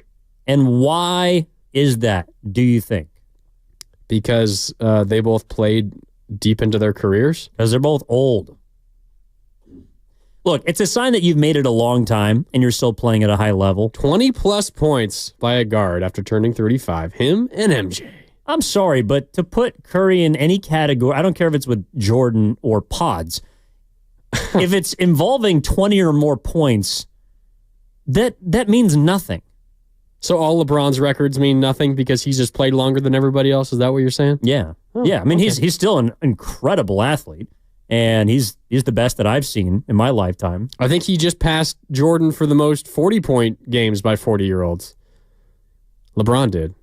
Yeah, dominated Portland the other night. Another stat that doesn't mean anything. You sound like a hater right now. Yeah, I am hating. I'm hating on the old guys, and apparently the young guys, and facial hair. Yeah, what do you like? What do I like? I'll get back to you on that. We got hour and 15. No, we'll actually, get to that. What I did like was, oddly enough, I actually enjoyed Sunday, but it was more because we got to see, I think, the players in their. And this is why the game stunk, but they were more relaxed. And I think the players on Sunday, like rarely are you going to get all those talented guys into one room at one time, but their demeanors at their press conferences, doing their, extracurricular engagements. Like I actually think from all the stuff I saw across the weekend, the players, and I wish they could apply this energy to the court, but in a way, because they have all these commitments, I feel like that's where they put their best faces on. Like all the quotes that came out from All-Star Weekend, I thought were better than the games. Like the fact that these players were open and honest and having fun and talking about, guys are asking maybe some hard-hitting questions about, if Draymond thinks the Warriors can win it. But for every question of that, there's a funny question to a different player. Or I thought Kyrie Irving was really, I thought he had a great weekend on the podium. He did. And all the quotes that were coming out from him, I thought were really interesting. So despite the game itself being a big dud, which I don't know if anybody expected it to all of a sudden just turn back into the Olympics, but to me, the fact that the players were clearly more comfortable in that setting, it just made for, I don't know, like a relaxed weekend. And I really enjoyed getting to interact with some of those guys in those environments. It was a lot of fun. Despite what we think about the game, and the game itself wasn't very entertaining, I don't know why TNT and the NBA decided to put a 25-minute break in the middle of the championship game of the All-Star game. It made absolutely no sense to me. Championship. That's the title game, the final game of the All-Star game. I don't know what the hell you want to call it. It was 11-1, and they said, all right, timeout for 20 minutes while we honor TNT. Well, all these players who aren't even playing that hard to begin with now get cold, and we expect them to play harder after. It makes no sense. Like, if you're going to try to make the All-Star game as competitive as possible, you have to give the players every reason, or at least not give them any excuse to not play hard. And that major break in the action in the middle of the game, let alone the major breaks for some of the teams between games, like that's a major, major excuse. It's already difficult enough. Don't give them another reason to not play hard. Well, obviously, hindsight's 20/20, but thinking about the way that they staggered this format, it wasn't going to work anyways, because whether it was a 25-minute break, that was the inside the NBA honor, right? Yeah. Yeah. Which was 11-1 in the final game, the championship game, and they braked. Yeah. They paused the game. But still, depending on how the rest of the games go, like if you play the first game and win, you might have to wait 25 minutes to play your next game anyways. They had to wait like an hour before they took the floor again. And then they played for 2 minutes, and then there was another break. After doing media availability and all these different, I don't know, little events that they're trying to conjure up. So Yeah, like it wasn't going to work anyways. And I think that, I don't know, they'll probably just rip off the USA, Canada hockey setup that they have. The Four Nations setup. They'll probably just have it be international versus domestic next year. And that might be a better product. Probably not. At the end of the day, if you're not getting buy-in from players, it's not going to work. And so, to me, it's like the question is when you start taking the Pro Bowl approach, which is, well, they're not going to play hard. We shouldn't even have a game. Like, we should try and do something different. And I realize they have the skills competition on Saturday, 3-point contest, the dunk contest, and all these different things that aren't really a game. But on Sunday, like, either you got to make it so that the only thing these guys have to do over the weekend is play a game, and even then it might not work, or you just have to give up on the idea that this All-Star game is going to be anything remotely competitive. Doesn't seem like it. I'm a fan of the 1v1 idea, but I don't think players would sign on to that. I think they would, but again, you would... Who is it? I think it was Alex Rodriguez that was talking about back when he was on the Rangers, like this idea that it's almost sometimes better to look cool, like when you're playing defense as a shortstop, than to make the play. Like, I'm not going to try to get to a ball that I can't get to because I'm still trying to look good. And a lot of the shortstops around in the 90s and the 2000s, and it was because of A-Rod, but also like because Jeter was so smooth and all the, like, they weren't getting the balls because they were going to have to get dirty. They didn't want to look like they were trying. And it was more about the appearance than it was the actual product.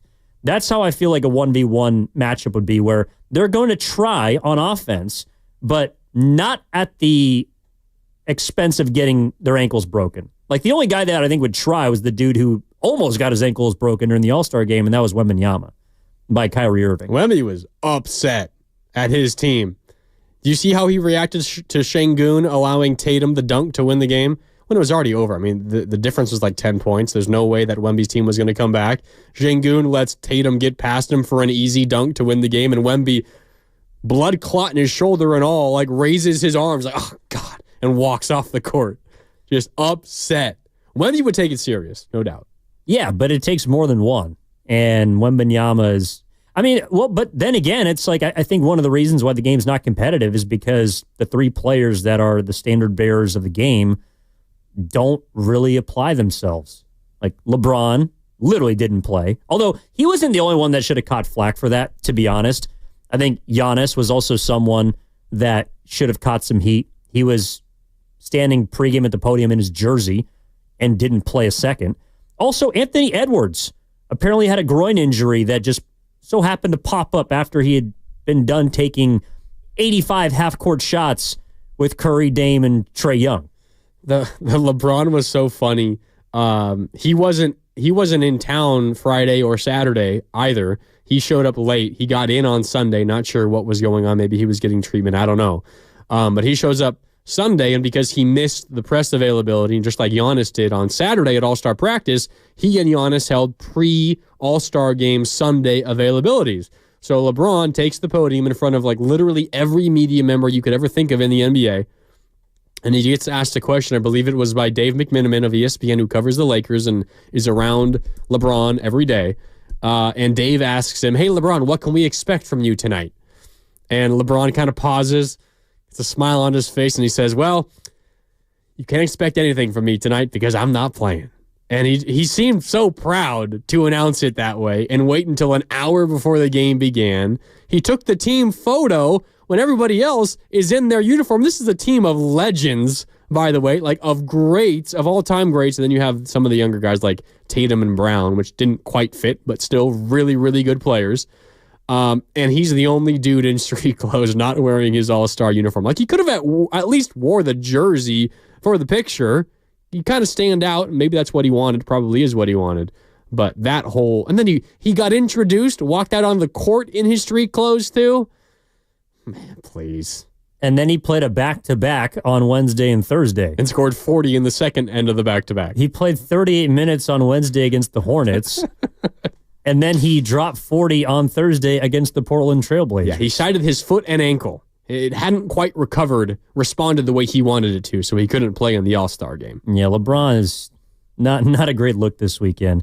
Also, there was that story, I think Stephen A. told it yesterday on First Take about how last year during the All-Star game, or before the game, Dr. J and Larry Bird went into one of the locker rooms and said, hey, we got to play hard and, we want to put a good product out for, they gave him a hype speech or whatever, about playing hard in an All-Star game. And an anonymous player that, quote, we don't need to explain who it is, a.k.a. LeBron James, rolled his eyes at Dr. J and Larry Bird before they went out there and gave up 220 points. I don't think that Curry is above criticism for contributing to some of the easygoing nature of the All-Star weekend and All-Star game specifically, but at least he was out there. At least he understands the showmanship and entertainment portion of the weekend, which is, I'm going to take a half-court shot. Yeah, I'm going to take some deep ones. Yeah, I'm going to try and score at least enough to be in the MVP conversation so that people can get what they want, which is a show, as opposed to LeBron James, Giannis, and Anthony Edwards to some extent. Yeah, LeBron. This was LeBron's 21st All-Star game, and it's the only one he hasn't played. And he'd played in 20 consecutive All-Star games. So, on one hand, okay, you don't play in one, that's fine. I just had a problem with the delay in announcing that he wasn't going to play because you also cost someone else a spot. If you're not going to play and you're out, you can have an injury replacement, and somebody else like Sabonis could have gotten a well-deserved All-Star appearance. Probably would have deserved it. He's been awesome. Wasn't great last night, but he's had an awesome year. And there's others who should have been All-Stars as well. But it seemed like LeBron made it about him when it shouldn't have been about him. There's something about Sabonis. I can't stand him. When it's not Trace Jackson Davis or Quentin Post guarding him, when it's Draymond or Looney, he's nowhere. The Kings have dominated the Warriors of late because the Warriors have been very slow to realize that Trace Jackson Davis on Sabonis just doesn't work. And Trace Jackson Davis is now out of the rotation.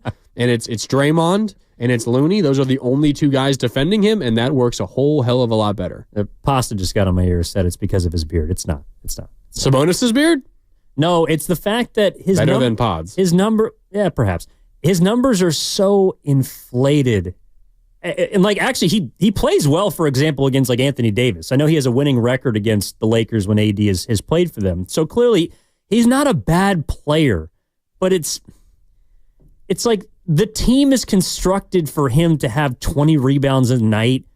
And I don't think that he's ever going to be a guy that can maybe even win a playoff series. Wow. Took the Warriors to 7. Yeah, and they didn't win. You're just hating on everybody. No, I don't think that Sabonis is as good as his numbers are. It's a double-double. Walking out of bed, that's a double-double. Yeah, so is David Lee, and he's a quality player too. But nobody was telling me that David Lee was the second best center in basketball. David Lee was the Warriors' first All-Star after Latrell Sprewell. Put some respect on his name. Yeah, that's an indictment of the Warriors more than it is about how good David Lee is. By the way, Fitz had, we got to hit a break here. Real quick, he had a couple of really funny portions to the game last night, which we can get into. But there was one possession where Sabonis hits a three. Okay.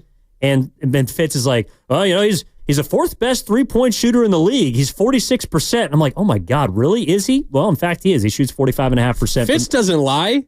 No, but then, 2 possessions later, they come down the floor. Sabonis is butt naked open for a three. Draymond's daring him to shoot it. He takes it. He misses it. And Fitz goes, well, that's what you got to do. You got to leave him open for three. And I'm sitting here thinking, yeah, exactly. Thank you, Fitz. What are we talking about? If he's a 46% three-point shooter, how is he not a threat? I'm just saying, that's to me, that's a microcosm of Sabonis. The numbers are not actually what they appear to be. All right. Size matters. Yeah, and I'll tell you why on the other side, because the Warriors got none. On Warriors this week, Mark Grandy, Evan Giddings will be back after this on 95.7 The Game.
The rebound to Murray. Murray now spins away. Curry ripped it away from Murray. A steal by Steph Curry. Takes it to midcourt. Around 3 defenders left side. Double to Draymond. Draymond right down Broadway. Goes up and scores right over the top of Levine. And a timeout for Doug Christie and the Kings. Now back to Warriors This Week on 95.7 The Game. Ted Roy on the call, 95.7 The Game. Last night, the Warriors sack 132-106. And apparently Doug Christie was pretty pissed after the game because he Called a meeting? he ripped his entire starting five. He told them that they were lesser than men. He told them that He said they were lesser than men? I made that part up. But okay. it sounded like he belittled his entire five, according to Chris Haynes of, Turner Sports? Well, to be fair to Doug Christie, that was a pretty gutless performance by the Kings last They night. stink. I mean, they might be the 10 seed in the West, but solely because the Suns might be one of the few teams in the NBA that have it worse than the Kings right now. The Suns are going nowhere fast, and they seem to have no interest in trying to figure this thing out, or they have no ability to. Maybe a little bit of both. And the Spurs now without Wemby, they're not going to make much of a run. The Trailblazers have been a nice story of late, but they're not going to catch the Kings. So the Kings, by default, might be the 10 seed, but the Kings are in trouble. They don't have a point guard. They got issues. They don't defend. They don't shoot the ball that well from downtown. They've shot pretty well against the Warriors this year, but don't let that distract you from the fact that across the whole season they're a bad 3-point shooting team. They commit turnovers. They don't force a lot of turnovers. They're not a good basketball team. So the Warriors had to win that game last night, and they did. But from a larger perspective, the Kings, they're in a lot of trouble. So Doug Christie yelling at his guys, probably fair. Well, they're not just in trouble for this year. They got Zach LaVine for $50 million for the next 2 seasons. Zach LaVine could be a positive player, but if you don't have a point guard next to him, I think you're in trouble. I don't think Zach LaVine is very good. I mean, he obviously can score, and he's talented, but the Warriors, I think, dodged a big bullet. And I thought the LaVine, I think anybody can work alongside Steph. They're going to play better basketball. But Zach LaVine was awful last night. Let me ask you this. He was awful in the only 2 games he's played against the Warriors this year, he's been awful. The running logic is that because the Dennis Schroeder contract wasn't available to trade until closer to the trade deadline, the Warriors were essentially iced out of the Zach LaVine sweepstakes because a deal got done with the Kings via the Spurs before that Schroeder contract became available. And the Warriors, they could have made it happen, but it's much easier to make that deal happen with the Schroeder contract than without it. Do you think if the LaVine deal never happened, and the Warriors had the choice of LaVine for whatever the package would have been, Wiggins and Schroeder plus whatever else, they had the option of that or Butler. Would they have chosen LaVine? I think Curry would have, actually. I think he thought he was a better fit. I do think that Jimmy Butler is a guy that everyone has respect for his game, but the name precedes him. And what had been happening, we're not privy to even everything that happened in Miami and all the stuff that went on behind the scenes. I've heard a few stories about Jimmy Butler, and if he wants to, he can be an absolute ass to deal with. And he has been multiple times. Well, and odds are he probably will be at some point in the future. But there's no doubt that he's a better basketball player than Zach LaVine. I just think that a lot of people, yeah, I'm probably the Zach LaVine in 95.7. Pretty boy. No, I'm just kidding. I think that... How much do you get paid? Me? Actually, that's a good point. I could never be Zach LaVine because I will never make that much money in my entire life. But Jimmy... You could have a sweepstakes. The sweepstakes? The sweepstakes for Evan Giddings. Just like there was a sweepstakes for Zach LaVine. Yeah. Who's a bigger get? It might be me at this point. Zach LaVine is... Wow.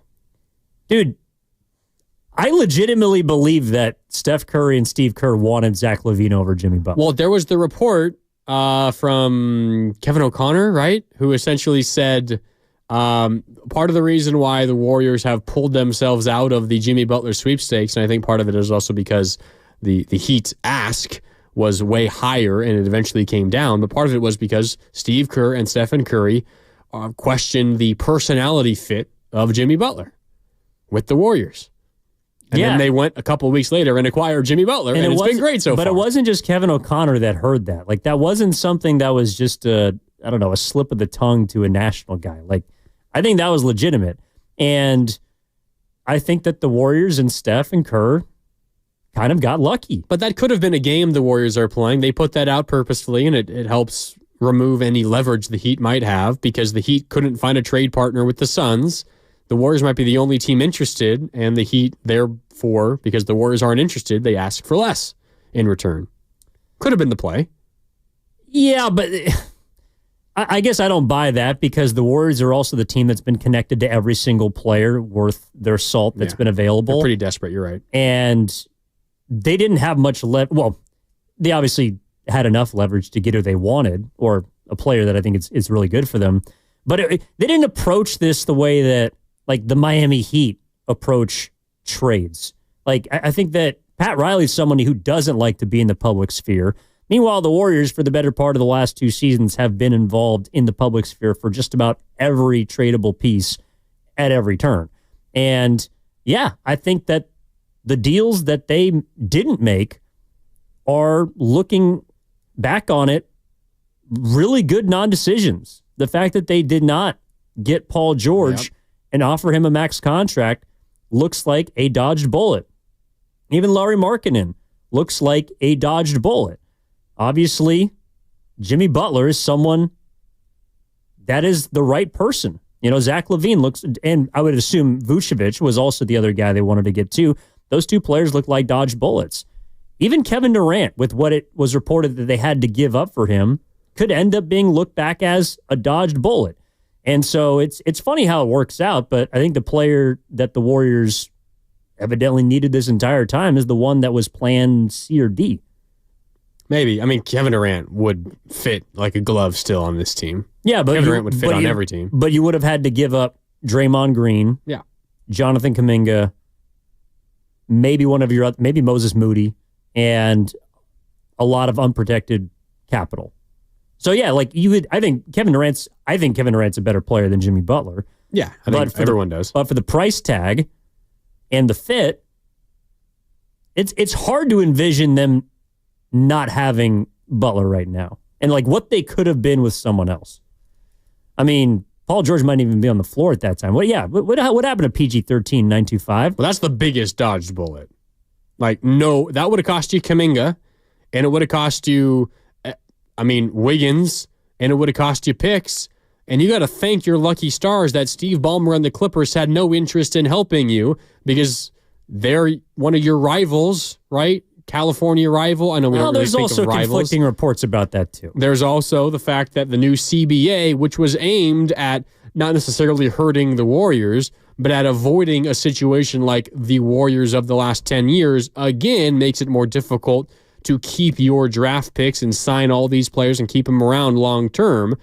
That's part of the reason why it ultimately maybe helped the Warriors, because the Clippers were so set on just getting out of the money and getting out of the tax and getting out of all those penalties with the new CBA that they would rather let Paul George walk for nothing than get something back in return. Because if they were to get something back in return, it would have to be the full money back in return. They wanted nothing to do with any of that.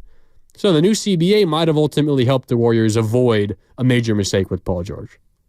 I also think that, it might have been because of the CBA. I think also the Warriors, and in fact, the Jimmy Butler deal makes me more confident that the Warriors they don't want to go all in on anything. Like, let's say that they could have acquired Paul George and Lauri Markkanen this summer and would have cost them everything. I don't believe they would have done that because their actions, from Bob Myers into Mike Dunleavy and Lacob being part of all of it, it's never indicated to me that they've ever gone in for any deal. Well, it seems like they were willing to go all in for Durant. I mean, the deal was essentially done and ready until Durant was like, yeah, no, sorry. Yes, but it wouldn't have cost everything because Wiggins wouldn't have gone out. It would have been Draymond. So it would have been much more costly than the deal that they got, obviously, for Butler. I think that constitutes going all in. I mean, you're trading away Draymond, young assets, and draft picks. Multiple. Yeah, more so. But like this idea that they were going to give up 3 unprotected firsts, Pods, Moody, Kuminga, Wiggins, and whoever else to get Paul George, sign him to a max deal and Markkanen, like, I don't think that's who the Warriors are, personally. And if you were willing to do it for Durant, to me, that's the only reason that it makes more sense is because you've literally seen what that's going to be. Like, you have an expectation because you understand how he fits. There's no integration period. Like, he already knows the system. So, I don't know. I think that this idea that the Warriors have been wanting to move all their chips, I guess to me it's a little more public perception than reality. I think maybe for the majority of the last 2.5 years it hasn't been that true, but I think we've seen a shift in the last 8 months. I mean, they were willing to do a lot for Paul George. It was the Clippers, for whatever reason, that didn't want to play ball. They were willing to do a lot for Markkanen, but... No, and what I'm saying is I don't think it was just the Clippers. Like, I know that everyone on the Warriors side has said that trade didn't happen because of the Clippers. I believe it's also because the Warriors didn't want to play ball. Well, I think that's where we disagree. I don't know. I felt the shift, and ultimately, you got to make a move to prove it, and I think the Jimmy Butler move is one that does sort of prove it. Like, I'm of the mindset now, Evan, and I think you might disagree, that part of what I'm so excited about for the Warriors isn't even if necessarily, I think they can go and make noise and make the Western Finals, and maybe they catch lightning in a bottle and they get back to the finals, and who knows what happens. That's one side of the conversation for me.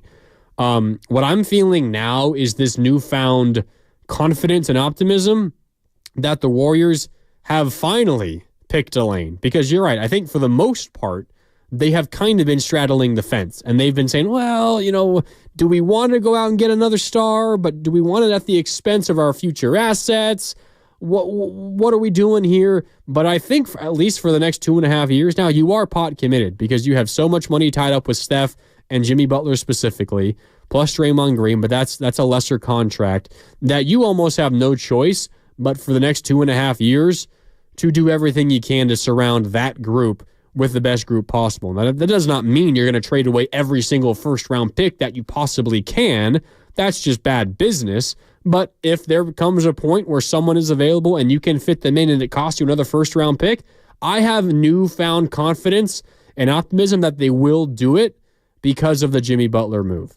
Maybe I'm mistaken and maybe I'm entirely wrong, but before the Jimmy Butler move, because nothing major had happened up to that point, I didn't have the confidence that they were willing to say, you know what, yeah, next 2.5 years, that's where we have to capitalize. I feel differently now post Jimmy Butler acquisition.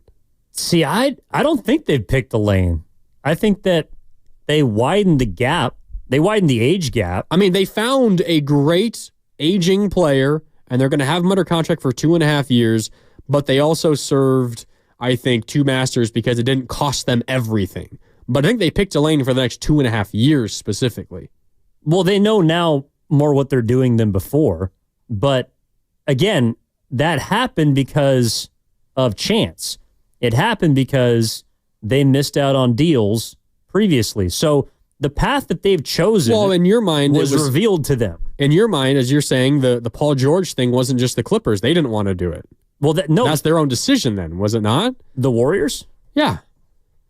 Yeah, I think it was part of it. I don't think that they deemed Paul George to be expensive. What I think the Warriors wanted to do was sign him to a max, but not have to give up much for him. So maybe they were just waiting for the right opportunity, and they finally found what they felt was the right opportunity. Yes, but I think there was even apprehension in the trade initially because you didn't know what Butler was going to be. You didn't know if he was going to be a guy that was going to give you Jimmy Butler of 2020 or Jimmy Butler of 2025. I think it was a risky move, but they were willing to make that risk because it didn't cost much. I seriously, like this summer, I still think they have a lot of ways that they can go. I don't think they've picked the lane. I think they're just a better team. Like there's more clarity on who the best players on the roster is, but the direction of this franchise to me is not set in stone by any means. Like, for example, if Jimmy Butler gets hurt, God forbid, or if one of their aging superstars gets hurt and they miss the playoffs entirely, I don't think it's out of the question they trade Jimmy Butler this offseason. They just open up a max salary slot. And then it also helps that you have first-round picks to go and do whatever you want. But, like, you could scale this thing back. You also could add to it. You could decide that Jonathan Kuminga, who's another path and something that we'll talk about a lot when he returns, is a player that you would use in a sign-and trade to help your aging superstars. Or maybe you try and move off of Draymond Green this summer. You know, I still think there's a lot of different avenues the Warriors can go down, and they kept some optionality by not having to give up much for Jimmy Butler. I don't think just the reality of having options and having outs necessarily is a sign that a team is not all in on the now or the next 2.5 years. Like, that's just good business. You want options. Like, of course, you don't want to be the Phoenix Suns. Phoenix Suns are in one of the worst spots of any NBA team out there right now because they have no options. They can't do anything. They're not going to trade Devin Booker because he is their franchise. They can't trade Bradley Beal because he has a no-trade clause and no one wants him in the first place. And then the only other option to get off of any money is Kevin Durant, and he's still a hell of a player, and they might trade him this offseason. Who knows? Like, there's a reality that does happen. Kevin Durant is saying that the one reason he did not want to be traded is because he didn't want to be traded mid-season. Now, you can believe him or you cannot, but that's what he said, so maybe something happens this offseason. But having options, I don't think necessarily means that they're not committed one way or the other. It just means that they did business better than the Suns have done business. Well, they also got luckier than the Suns did. Maybe, and you need luck. Yeah, if Bradley Beal opens up his no-trade clause, he wants to go to Milwaukee, then yeah. Jimmy Butler's in Phoenix. Yeah. Like, Jimmy Butler is not a Golden State Warrior. So, in a way, the Warriors were lucky at the deadline because they did not determine their own destiny. It was determined for them by Bradley Beal, of all people, which is like the craziest thing to think about. But, yeah. Okay, well, I mean, we could go back years and find where they lucked out. They signed Steph to the most team-friendly contract in NBA history because he was coming off of ankle injuries, and then he became a 2-time MVP and led them to championships. Like, there's luck everywhere you look. No, there is, but that's what I'm saying, that, like, this path that they've supposedly picked, to me, you can go down another avenue just as easily this summer. Yeah, it's not a bad thing. No, but the idea that they picked a direction to me, or that they're set in stone and the next 2 years are going to be this and going to be that, like, to me, when you have aging players, and particularly expensive players, there's a lot of variables. And we've already seen this season change so freaking much. I'm not assuming that they have picked a direction for the next 2.5 years. I know that they've said that, and that's what Mike Dunleavy Jr. has made clear to anyone that will listen. But I also think they are just as easily able to pivot from that path. Yeah, they can pivot in about 2 months. I think that one thing that is worth considering, even on top of or aside from whether or not they win a lot of games and make the playoffs and go into a series and maybe win 2, go to the Western Conference Finals, like, that is one thing, and it's all great. And, of course, you always want a chance to win a championship. One thing that I think is important to consider is the way that the team feels and is being discussed and the way the fan base has reacted. Because I think if there's one thing that Joe Lacob cares about as much or near as much than just winning in general, it is creating a fun and entertaining product. And the Warriors, for the majority of the last 2.5 years, had just been a mediocre team, and for the most part had been pretty darn boring. And it's pretty difficult to be boring with Stephen Curry on your roster. What the Jimmy Butler acquisition has done is it's reinvigorated the fan base. And I guarantee you Joe Lacob has noticed that. And obviously right now, I mean, they're 4-1. The wins are coming with Jimmy Butler, and you hope that continues. But even if it doesn't, you have at the very least given your fan base, again, reason to be optimistic. And I think the Warriors, unless it fails dramatically, and I don't think an injury is enough to do that, because an injury just says, well, we don't even know if it would have worked because the guy got hurt. You could feel one way about that, and I know what you're going to say, but I think we are so focused on the result when we can also just think about how it's making the fan base feel, and that is a pretty big deal when you're Joe Lacob trying to fill seats every single night, and the fan base has been reinvigorated. Well, they've filled the seats no matter what. Like, Chase Center is going to sell out, and they've been selling out even when the team was quote-unquote boring. You know what's not boring? Winning games. Like, that to me is what's reinvigorating about the team, is they're just better at basketball. It's not how it looks or the names on the back of their jerseys. Like, people were excited for the first 15 games of the season when Lindy Waters III was out there and Moses Moody and Kuminga were splitting time and you're playing 13 different dudes and Trace Jackson Davis is your starting center. And then you start losing games and all of a sudden they're not fun anymore. It's like, no, what's not fun is losing games. What's fun is winning games. And that's what they're doing now. Like, I don't think they made the trade because they had to get a superstar and they had to win. You know, this was a team that was going nowhere and the season was headed towards another non-postseason berth. And so they changed that by acquiring talent and moving a player that was a fan favorite. But it was about basketball, I think, more than entertainment. I mean, I guess the two are intertwined, but to me, it's like, you know, we do the same thing with like the San Francisco Giants. It's like, oh, like they're fun again, or oh, you know, they're boring and they don't even have anything to watch. And it's like, well, yeah, because they're not winning games. Like, if you don't win more than you lose, it's not fun. I don't care what team. Steph Curry and Jimmy Butler and Draymond Green could have anybody else on their roster, but if they lose 75% of their games, it's not going to be fun. It's not going to be entertaining. So to me, it's like, yeah, the product is great. And I think that Joe Lacob was smart to, you know, try and inject some life into this team, and Dunleavy made a good move. But it's like, it's because he makes them better. I just think it's that simple.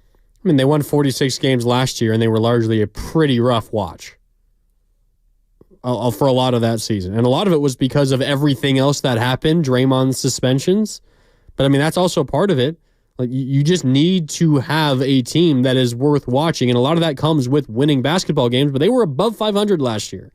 46 wins. Not for the majority of the season, though. And we could talk about it on the other side. I think it's interesting. But 888-957-9570 is the number. Evan Giddings alongside Mark Grandy on Warriors this week. What is different now about the Warriors? Why do they feel more fun or more energized? Is it just because of Jimmy Butler? Even comparing it to last season, you know, they won 46 games. If they go 17-9 the rest of the way, they will be at 46 games. Do you think that this team will be more fun than last year's team? If so, why? Hit us up, 888-957-9570. We're back after this on 95.7 The Game.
Now back to Warriors This Week on 95.7 The Game.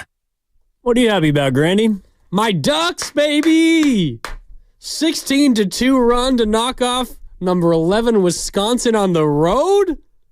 So are they back? I thought you said they were the dead. Ducks are back. They were dead at halftime. March hates to see the Ducks. We're not there coming. yet. We're not there yet. God, I hope St. Mary's plays them in the first round. What are you guys like on the 12 line right now? We're probably 7 or 8 seed, something like that. Although road win against number 11 in the country. Right, we might be Big up to Ten a 5. Up to a 5. Please. We'll make a run of the Big Ten tourney too. You know what's coming. Big Ten's still the best conference in basketball. I don't care what anybody says. I know the SEC gets a lot of pub, but Big Ten's got the best ball players in the country. Neither here nor there. All right, this is Warriors This Week. Evan Giddings alongside Mark Grandy with you, Steven Risotto. Back in the booth on 95.7 The Game. Let's start out. Let's go to Alameda. Talk to our guy Mark. Get us going in this segment. Mark, what's going on, my man? How are you? Good morning. I'm good. Thanks for taking my call, guys. Hey, I wanted to say something I've been thinking for a long time. Butler, what he gives the Warriors is something they've been missing for years, and that is a legitimate second option, right? They had Wiggins, and he had the talent to be a second option, but he was no threat, right? He would disappear. He had to be encouraged to dunk the ball, right? So what Butler gives them is that second threat that can and will score on any opponent. And then while I was waiting, I thought the second thing he does is that he doesn't turn the ball over. Kerr said it in an interview. He plays on 2 feet. So you've got this guy with the super high basketball IQ. He's always making the right play. He's never making those risky plays that Steph and Draymond make all the time, where one of them is throwing the ball in some tight little window and the opponent just picks it off. He's never doing that. So he is unlocking the rest of the offense outside of Steph. And you saw it last night. Steph had a fairly, nice night, 20 points. But how many other guys scored and what were the differences in the game? And that, I think, is down to Butler. Thank you. Appreciate it, Mark. No, I think that's a good observation. He's someone that doesn't give away possessions. And I know the Warriors have been a team that I thought when they played at their best this year, and really just in general, it's like they play with pace, the ball is moving, but with that comes the potential to give it away. And it doesn't feel like now that he's with this group that he wants to let that happen. Like Jimmy Butler cares about the basketball now more than anybody on the Golden State Warriors. And it's obvious because I think he's turned the ball over like twice since he's got here in 5 games. Yeah, he's been great. What's odd is if I were to ask you, and I know you're obviously very locked in on all this stuff, for the entire season, where do you think the Warriors rank in terms of turnovers per game? Fewest turnovers per game. So where do you think they are as a team? I don't think they're actually as bad as you'd think they'd be. They have the 10th fewest per game. Yeah. 13.9. So they're a top 10 team in terms of turnovers per game. Mm-hmm. I think, as you're right, how I view them, I think how a lot of Warriors fans view them, I think as a lot of the basketball watching country views them is they don't take care of the ball very well. Like, it feels like they turn the ball over more than 14 times per game. It feels like they're more of a bottom half, if not bottom third, in terms of taking care of the basketball. Mm-hmm. I think the reason we feel that way is because in the big moments, they tend to commit back-breaking turnovers, and those moments tend to be the moments that we remember.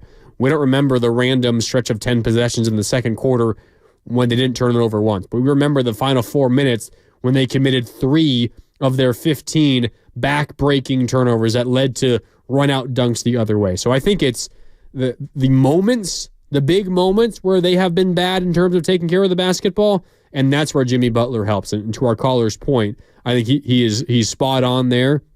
Jimmy Butler has a way of calming them down, and in those big moments, he has a way of getting you a good shot, and at the very least, getting a shot up. Because too often the Warriors are just left without even attempting a shot down the stretch, and you can't score, obviously, when you don't get a shot up.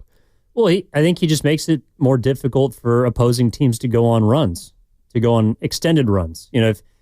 Again, last night the Kings cut it to 8. Yep. You can give up an 18-6 run or a 10-2 run, but how do you not allow that to balloon into like a 30-10 quarter?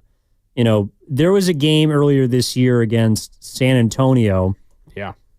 Where the Warriors just fell apart in the fourth quarter. Led by 18, I think, late third. Yeah, but they got outscored in the fourth quarter 33-16 or something. Yeah. I mean, they got waxed. And I think it was the third game in a fourth night, and Curry was obviously tired. That was the beginning of the bad stretch. They were 12-3 going into that game. Yeah, Kuminga didn't play in that game. But that's an example of a situation where you just can't stop a team from making a run over a 10-minute period. Teams are going to make runs. It's the NBA. Guys are going to make shots. Threes are going to fall. Teams are going to hit contested looks. You're going to foul. You're going to make dumb mistakes. But how do you minimize it? How do you not allow that to take over and consume a quarter or a half? The Warriors have had trouble doing that. And I think Jimmy Butler makes it easier to sort of limit those runs to where it'd be 2 minutes instead of 5 minutes. And it's because I don't know how much I think he impacts the defense, but to me, he makes them better offensively. He creates better possessions for them. He helps generate better shots, and that's why, again, if it's a small sample size, but these 5 games, their defense hasn't been that different, and that's a good thing because they haven't fallen off. But their offense has jumped from a place where they were 22nd overall this season to where they've been the 5th best offense in terms of 100 possessions per game in that stretch. And, they'll play better teams, they'll play better defenses, but they'll also shoot the ball better. They haven't shot it particularly well in the 5 games. Yeah, but I guess last night kind of influences it a little bit. But that doesn't really bother me because actually I don't think they're a very good shooting team. They'll shoot better than 30% from deep, though, as a team. I don't know if they will against good defenses, but I don't have to worry about that as much. All right, who are the best three-point shooters on the Warriors outside of Steph? Yeah, I mean, it's... I think they both come off the bench. It's a mix of Moody, Heald, and... Post. True. Quentin Post. But I think that their two best volume shooters are Heald and Post, and they both come off the bench. So, ideally, your starting and closing 5 is not your best shooting lineup. So the fact that they are not going to be as good of a three-point team, it doesn't worry me as much because I think they have different ways to generate points. Again, they're better inside the three-point line. They've been getting the free throw line better. And Kuminga should ideally aid to that. He shouldn't take away from it. So, I don't expect this team to be a good shooting team the rest of the way, but ideally that's not going to kill them. Not going to be an elite shooting team, but I think they have it within them to be better than they have in the first 5 games with Jimmy.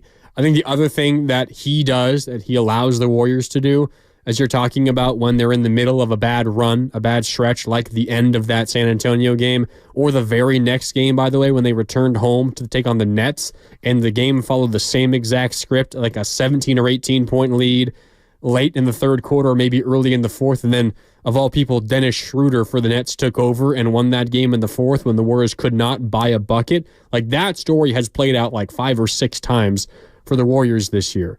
What Jimmy Butler also does, in addition to just giving you a bucket when you haven't been scoring at all, is he'll get to the free throw line. He'll calm everybody down. If you're on the road, everyone on in this crowd will take their seats. The noise will die down.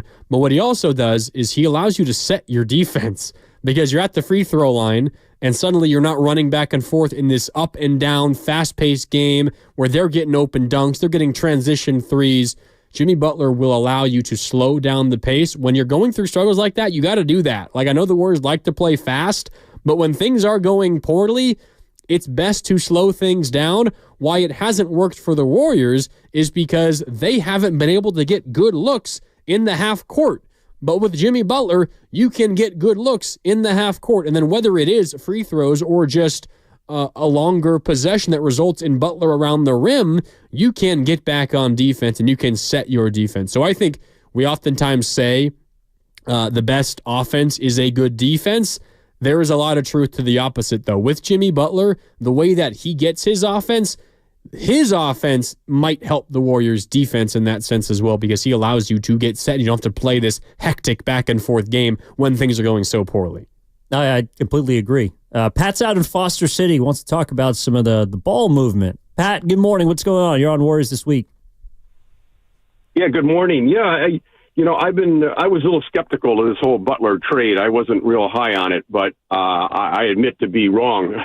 He's been way better with the Warriors than I thought. And I think the thing he brings more than anything else is his passing and ball movement. He's almost got like his head on a 360 turnstile, and he doesn't just pass accurately, he passes hard.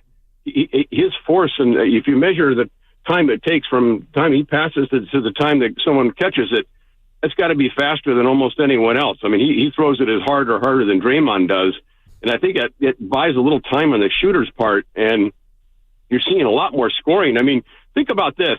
Last night's game, a little odd, but think about the fact that without Wiggins, obviously, our second leading scorer, and without Kuminga, our second or third leading scorer, despite that, last night, Curry was our fourth leading scorer. Butler was our fifth leading scorer. Who would imagine that the Warriors would win? And those guys were playing, full minutes. They weren't injured or they weren't, partials or whatever. They were out there as much as anybody else. But it just shows that, how much he's getting other players involved. And it's almost like Butler he's so unselfish. He'll score when he figures like I have to and no one else is going to be able to. But he always seems like he's looking for other people first. So I just think he's been a great catalyst for us. And I think his ball movement is fantastic, and I think that's really been the difference. So that's just my take. Curious what you guys think.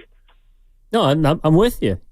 Last night they didn't really need Curry to play well. Again, he was a zero, in terms of plus minus. And the Kings made their runs when he was on the floor, but everyone else was really, really good. And I just think it's interesting. Like, we're going to ride the Buddy Hield roller coaster all season. I think Moses Moody is also someone that's probably going to fluctuate. The one thing that the Warriors did when they traded for Butler, they widened the age gap, but they also, I don't know, they empowered a lot of the younger players, but without an understanding of who those guys are. Moody's making the most of his minutes. Podziemski is now starting and making the most of his minutes. Hield's been relegated, but those guys are going to go into, they're going to have more peaks and valleys, and they're going to be less steady than your older players just because they're young and they have less experience. So how can the Warriors sort of, again, they went 12-3 when like everything was going right. Yeah. And last night was an example of everything going right. I think through 5 games, most things have gone right for them. Well, when, it's like if you're not shooting that well, or, if Butler has to miss a couple games, if Steph has to miss a couple games, how different is this team going to look? I don't think they're a D'Anthony Melton away from falling apart and going 10-20, but yeah, I think there's still some questions about this team, but I'm encouraged because I also don't think they've played their best basketball yet. I think what the Jimmy Butler trade did, in addition, and we've talked it to death, obviously you get Jimmy Butler in here, and he's an awesome player, and he helps offensively, and he helps defensively, and he makes everybody else better. I think also what you're getting at is what the trade did was it consolidated the roster. You traded away 4 players and got 1 back. And as you mentioned, the 12-3 beginning was awesome, but they were still playing like 12 or 13 dudes every single night.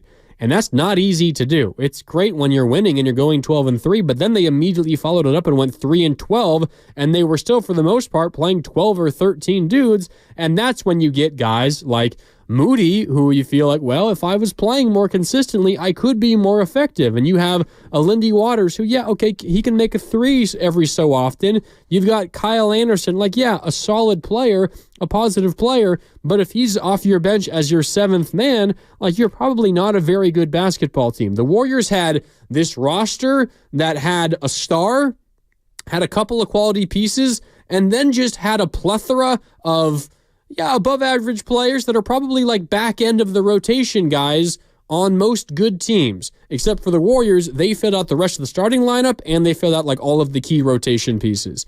What the Warriors trade for Butler did was it gave them a legit second co-star, and it made it so they didn't have this awkward amalgamation of talent that are all kind of on the same level and all feel like they deserve more minutes than they're currently getting. So instead of Moody playing 8 minutes a night or 12 minutes a night, now he's getting closer to 30.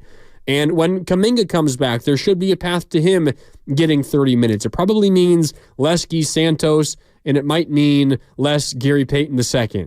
But it's going to mean more Kuminga. Like, the Warriors had such a weird roster construction where I don't think I could look at any individual player and say, you are terrible, you should not be getting any minutes. But I can also look at all of them and say, you might not be deserving of as many minutes as you're getting because you're not great. The Warriors roster, the trade solved a couple of questions and problems. One was the co-star next to Steph, and the other was kind of fixing their roster construction because there's no longer this question of, well, who's going to get the extra rotation minutes tonight? It's now set because you only have 9 playable guys in the first place. Yeah, you mentioned Kuminga coming back and sort of just like immediately playing.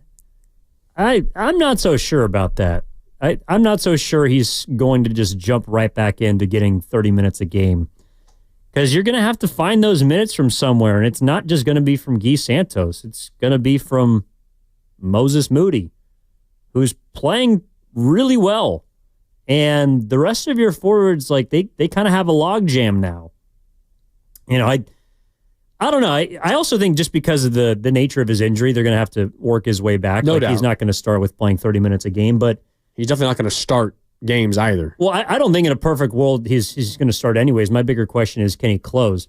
But I think because Moody's more of a floor spacer and they already don't have a ton of shooting, and if Moody's making shots, I could very easily see him closing over Kuminga. And I think the question is going to come down to, ironically, the 2 players that were drafted in the same draft class, one behind the other. But the way that this is shaping up, it looks like Kerr's going to run with this smaller lineup. And if Kuminga is going to play, it's going to have to be at the 4 spot, which is currently occupied by Moses Moody. So I don't know. I hope they can find a way to figure it out. And that's obviously something Steve Kerr is going to have to do. But I don't think it's just a given that he's going to step back in and get 30 minutes a night like he was before his injury. He's going to have to re-earn it. But, I mean, the way he was playing before he got injured, if he, not immediately, I mean, he's going to miss nearly 2 full months by the time he comes back. Like, he's not going to immediately be the guy that he was pre-injury. But if he gets to the spot, Evan, where he's playing like he was pre-injury, it would be malpractice to not play him 30 minutes a night. He was awesome. But how is he going to play it as that player when he doesn't have the ball as much?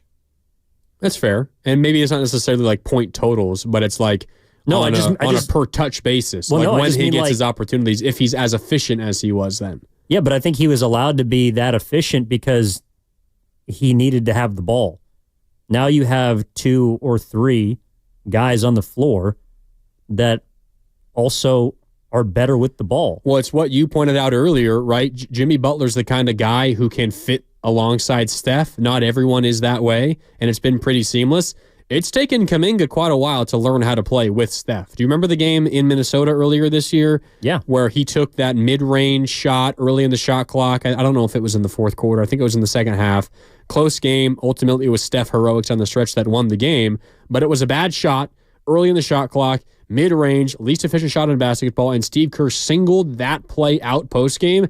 And he also was talking to Pajemski, but specifically to Kuminga there, and essentially said something along the lines of, you can't take that shot. You got the best shooter in the world in the history of this game standing there. We have to work harder to get him a shot.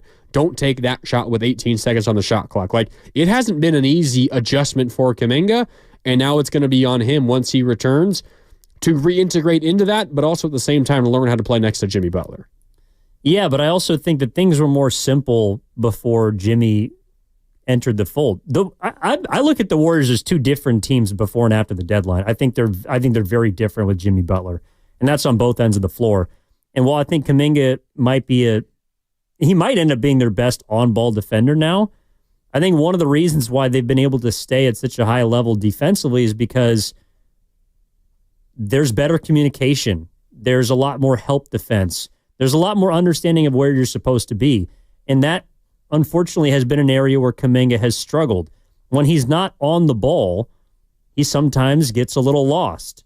And if one piece of the defense isn't connected, then the entire 5-man unit can crumble. So I just wonder how it's going to work. I think it's going to take some time. I don't think he's immediately going to come back in and they're going to look at him like they did when they had, on games where like Curry and Draymond. 10 games where he's kind of getting his basketball conditioning back. He kind of goes back to the basketball that he was playing pre-injury. Maybe not on a per game basis in terms of numbers, because fewer opportunities, I would imagine. So over the course of the final 14 games that he has played, he averaged 20 points, 6 rebounds, 2.5 assists. But let's just think of it more on an efficiency basis. So maybe it's closer to 15 points per game and 5 rebounds per game. But he shoots 48% from the field as he did in those final 14. He shoots 40% from downtown. And largely, he's as effective and efficient as he was in the individual opportunities that he gets. And he's playing within the framework of the offense, and it's going smoothly. What's the Warriors' best closing 5? If you have that kind of Kuminga, what's the 5? Well, number one, I'm never going to expect Kuminga to shoot 40% from three-point range. Well, he was the final 14 games that he played in. What's his career average? I can give it to you in a sec, but over the final 14, he was shooting 40. In his career, he's 34% from deep. Yeah, so I would expect... Final 14 games he played, he shot 40% from deep. And that's great. When he's playing a lot of minutes and he has the ball in his hands and he's... mostly catch and shoot threes, and he should get more open looks now, I would imagine. If Jonathan Kuminga can shoot 40% from 3, then yeah, we got action. That also he also now becomes your second best 3-point shooter. Yeah, which I don't believe that he is. And if I hope that he proves me wrong. But I mean, it's on less than 4 attempts per game, so it's a smaller number. But when he's been taking them, one thing that I give Kuminga so much credit for down the stretch of those games is he's not forcing the jump shots anymore. There were times where he would force it. He's taking the ones that are in rhythm and wide open, and he's hitting them at a higher clip. And Sabonis shoots 46% from 3-point range, but he's not a 3-point threat. You know, you're glomming onto something that isn't even really the point, in my opinion. Like, okay, well, sorry, you just brought it up. So I know if Kuminga, yes, in a perfect world, if Kuminga averages those efficiency numbers that you're talking about, I'm just saying if he's playing the way that he did the final 14 games before he got hurt, and the best stretch of his career, what's the Warriors' best 5? I have a hard time leaving Kuminga out of it. No, he's in it. What I'm saying is that this is a completely different team than the one that he was playing like that on. I get it. So I'm not expecting him to all of a sudden play like that because this is a different group. So you think Kuminga's going to be bad and he's not going to be in the closing 5? No, I'm saying it's going to be I'm just trying to figure out what the 5 should be. I think it's going to change. I think it's going to fluctuate. And I think the biggest question mark is going to be, do they finish with Moses or do they finish with Kuminga? And I think how they play in an individual game that night is going to determine that. Do you think Podziemski then is more or less locked into a closing role then? Podziemski? Yeah. No, I think he's going to have to, it's going to be between him and Buddy Hield. Because you could go bigger. You could go bigger in your other spots. You could go Steph, Moody, Butler, Kuminga, Draymond. You could. And maybe they like Moody more as a 4, but yeah, I mean, but I don't know. Well, if Jonathan Kuminga is shooting 40% from 3, then hell, play him wherever you want. I want to fit Rob in Richmond in before we get out of here. He's been waiting on patiently. Rob, what's going on, man? Good morning. Morning, fellas. Great show as always. Just wanted to, my take on last night's game. I wanted to echo what the previous caller said too. Their passing seems to be a lot more on point. And I don't know if I've heard Coach Kerr mention this since the acquisition of Jimmy Butler, but it seems like the team is playing more free. They're playing with less apprehension. And last night, I just feel like, what with it being Sacramento and kind of a second, it's a home away from home, right? I don't know. I just feel like with the crowd getting behind them, they're playing more free. I don't know. I'm anxious to see how this all plays out, but I'm really liking what I'm seeing. And you guys have had a great show today. Lots of great takes and great questions and answers. And I really enjoyed you guys today. Have a great Saturday. Thanks, Rob. Thank you. Give the Rich my best. Yeah, I mean, look, this is a team that is, I think that they can still get better. And Kuminga is going to come in and ideally be an asset. I just think he's one of, if not the most talented players on this team. I just wonder how he's going to fit with the new version of the Warriors. Biggest question I have the rest of the year, no doubt. Well, my biggest question would be, can they stay healthy? Oh, yeah. But that's also something too. It's like, well, if they get hurt, what do you? It's like you got a 37, a 35, and a 34-year-old. Like if they get hurt, that shouldn't just come out of the blue. Yeah, I mean, this isn't a perfect world. Like the remaining 26 games, how many games is Jimmy Butler going to play? Of the final 26? Yeah. I don't know, something like 23? See, and I wouldn't be surprised if it's like 20. Possibly. Because I would prefer to have him fresh for the postseason. But anyways, it's been a good show. We got a lot of stuff off our chest. Obviously, you're going to be there tomorrow, right? Yeah, Dallas in town, so Clay's in town. It's Andre Iguodala jersey retirement day. The ceremony is going to happen post-game. Clay's in town again, and it's Jimmy Butler's first home game. Tip is at 12:30. I've got an extended Warriors live tomorrow because it's a big day, beginning at 10 in the morning. So tune in with me 10 tomorrow. I'll take you up until noon, then Tim Roy from then on until tip. But it should be a lot of fun. Warriors and Dallas in Chase tomorrow. Yeah, a depleted Dallas group that somehow has still won 3 games in a row. Kyrie Irving, big reason for that. Hopefully the Warriors can get their revenge. They kind of need that game, too, if they want to tie them in the head-to-head. It's big. And then give them a chance to leap them in the standings, obviously. But the Warriors are in 9th right now, playing great basketball in the first 5 games of the Jimmy Butler era. Breaking it all down here on Warriors This Week. Big thank you to Mark Grandy, my co-host. Big thank you to Steven Risotto behind the glass. Thanks to everyone that has called in, chimed in, chatted in. We appreciate you. We'll talk to you same place, same time next week. Warriors This Week, 9 to noon. On your home for Warriors basketball, 95.7 The Game.